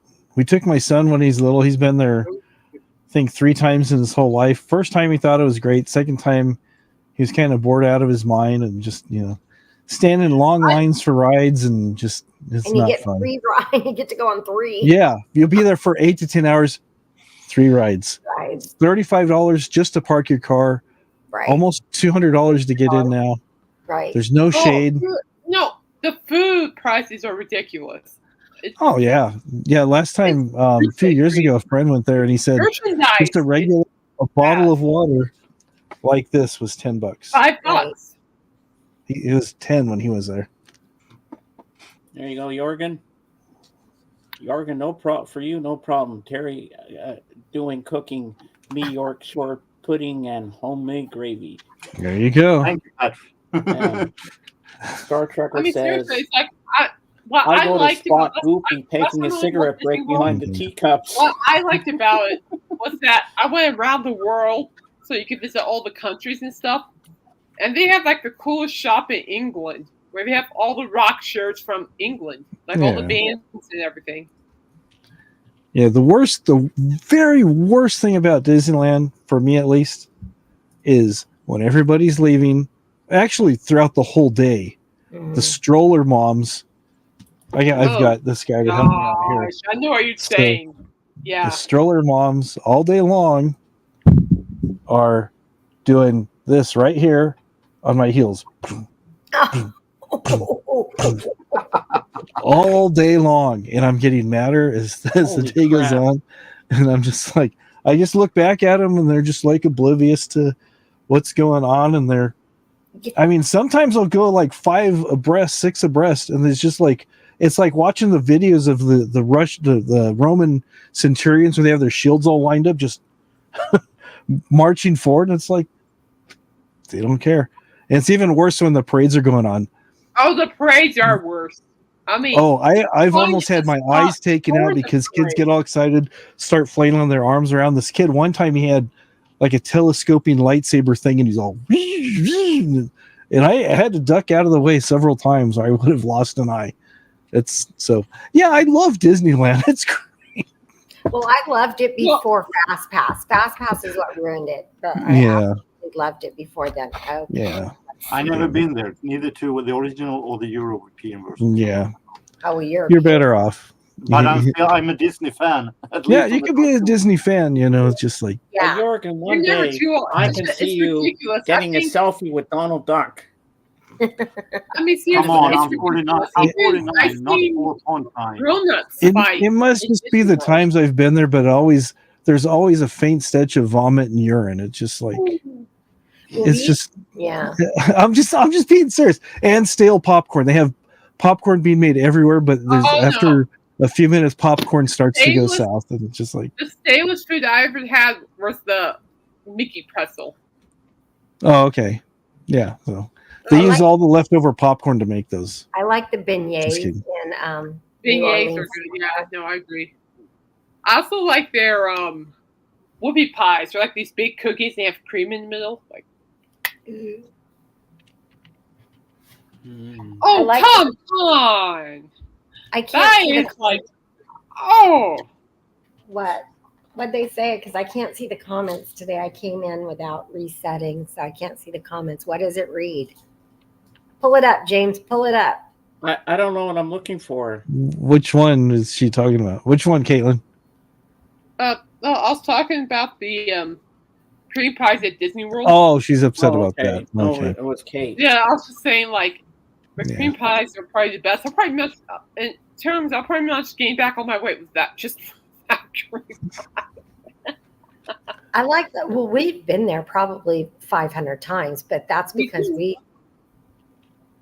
I know we. Yeah, if you my like dad- it, you like it. It's not for everybody. No. This was pre-Fast Pass for, Yeah. I'm almost. No, 60. back when it was actually fun. Now they have these passports and yeah. Yeah, we used to go a lot because my stepmom knew somebody who had access to tickets, so we always had the little ticket booklets. Oh, My the dad's E-tickets and the A-tickets. retired from the Navy. E-tickets, yep. Discounts and stuff. Yeah. Then you trade in like 3 or 4 C tickets to get an E-ticket and Yeah. stuff. And yeah. We used to have the drawer full of the books and all that. They only had Yeah. things left, and then, yeah. Well, when we were growing up, my uncle, and he lived next door to us. It was that world, but he worked for the gas company in California, and they had gas company night, and so you'd go, and it was. Mhm. And it was empty. So you could keep going on Pirates over and over and over. And then you could keep going on Haunted Mansion over and over. No line. So we would do that like at least once a Haunted year. Mansion's one of my favorites. That's awesome. Oh, that's my favorite right there. Pirates is mine. Yeah, I love Oh Pirates. yeah, I know. I know there was like a video of Johnny Depp dressed as Jack Sparrow on the And ride, he ruined and that you're surprised ride. people on the boat. It is hilarious. They're like, and of course all the girls figure out. They're going, "Hi, Johnny, hi." It's funny. I'm not gonna lie. I would have been one of the girls. My husband's friend wrote the book series about all the catastrophes, I should say, because nobody has ever in Disneyland, not until the 2000s, that they paid money to make sure that nobody had officially there. They'd take people off the park, Yeah, I heard that. then pronounce them. Yeah, his name is Dave Koenig. He's a really nice guy, and he's an uber Christian. And so people always think, oh, he must be the most morbid guy ever. And he's like the super sweet Christian guy. So it's really funny. And I asked him before when I had a more like a pop culture and react channel, I said, would you come do an interview with me? And he's like, yeah, I'll do an interview anytime. And then it got a little weird on my channel. So I was like, yeah, I don't think you want to come. That wasn't weird. It wasn't weird these days. I'm like, oh, that's nothing. I'm like, YouTube's just weird. life is weird. Well, guys, we're at 4 hours and 2 minutes, and I gotta go get ready for dinner with my family. Yeah, we got a jet. I'm gonna and do a quick workout. So yeah. this was a great stream. Thank you for being here at my We're Not Moving party. And as you can see by my thumbnail, Bon Jovi, This House Is Not For Sale. Well, this house is not for sale for real. So Yeah, that's why and it's that a thumbnail. song is actually about integrity. You know, this heart, this soul, this house is not for sale. I think that's great. Yeah. And now I got to Great read you integrity. something from Star Trekker before I say my outro. Let's go here. My sister took her daughter to Universal a few years ago. They saw Ariana Grande brother walking in a crowd, and he was on Celebrity Big Brother. Oh, okay. All right. Well, I want to thank Oh man, my sister and I get this. So the last time my sister and I went to Universal, you know, you guys remember in the WWE Vicky Guerrero? You remember her? No. Do WWE. No, well, she had this big mouth and all that. I mean, she was a good heel. So here we were walking in the crowd, and there was Vicky Guerrero walking with her daughters, and we're just going like, we're like this. No, I mean, seriously, she crossed paths with us, and we're like, man, she just kind of got into character, like, and both From and what I we're like, understand, Vicky Guerrero like, oh my was gosh, that's Vicky Guerrero. Like, oh, that is cool. She just like, crossed paths it. She saw us and she smiled at us and left. And I'm like, oh. I'm like, that's cool. I think that Vicky Guerrero was a horrible actor, in my opinion.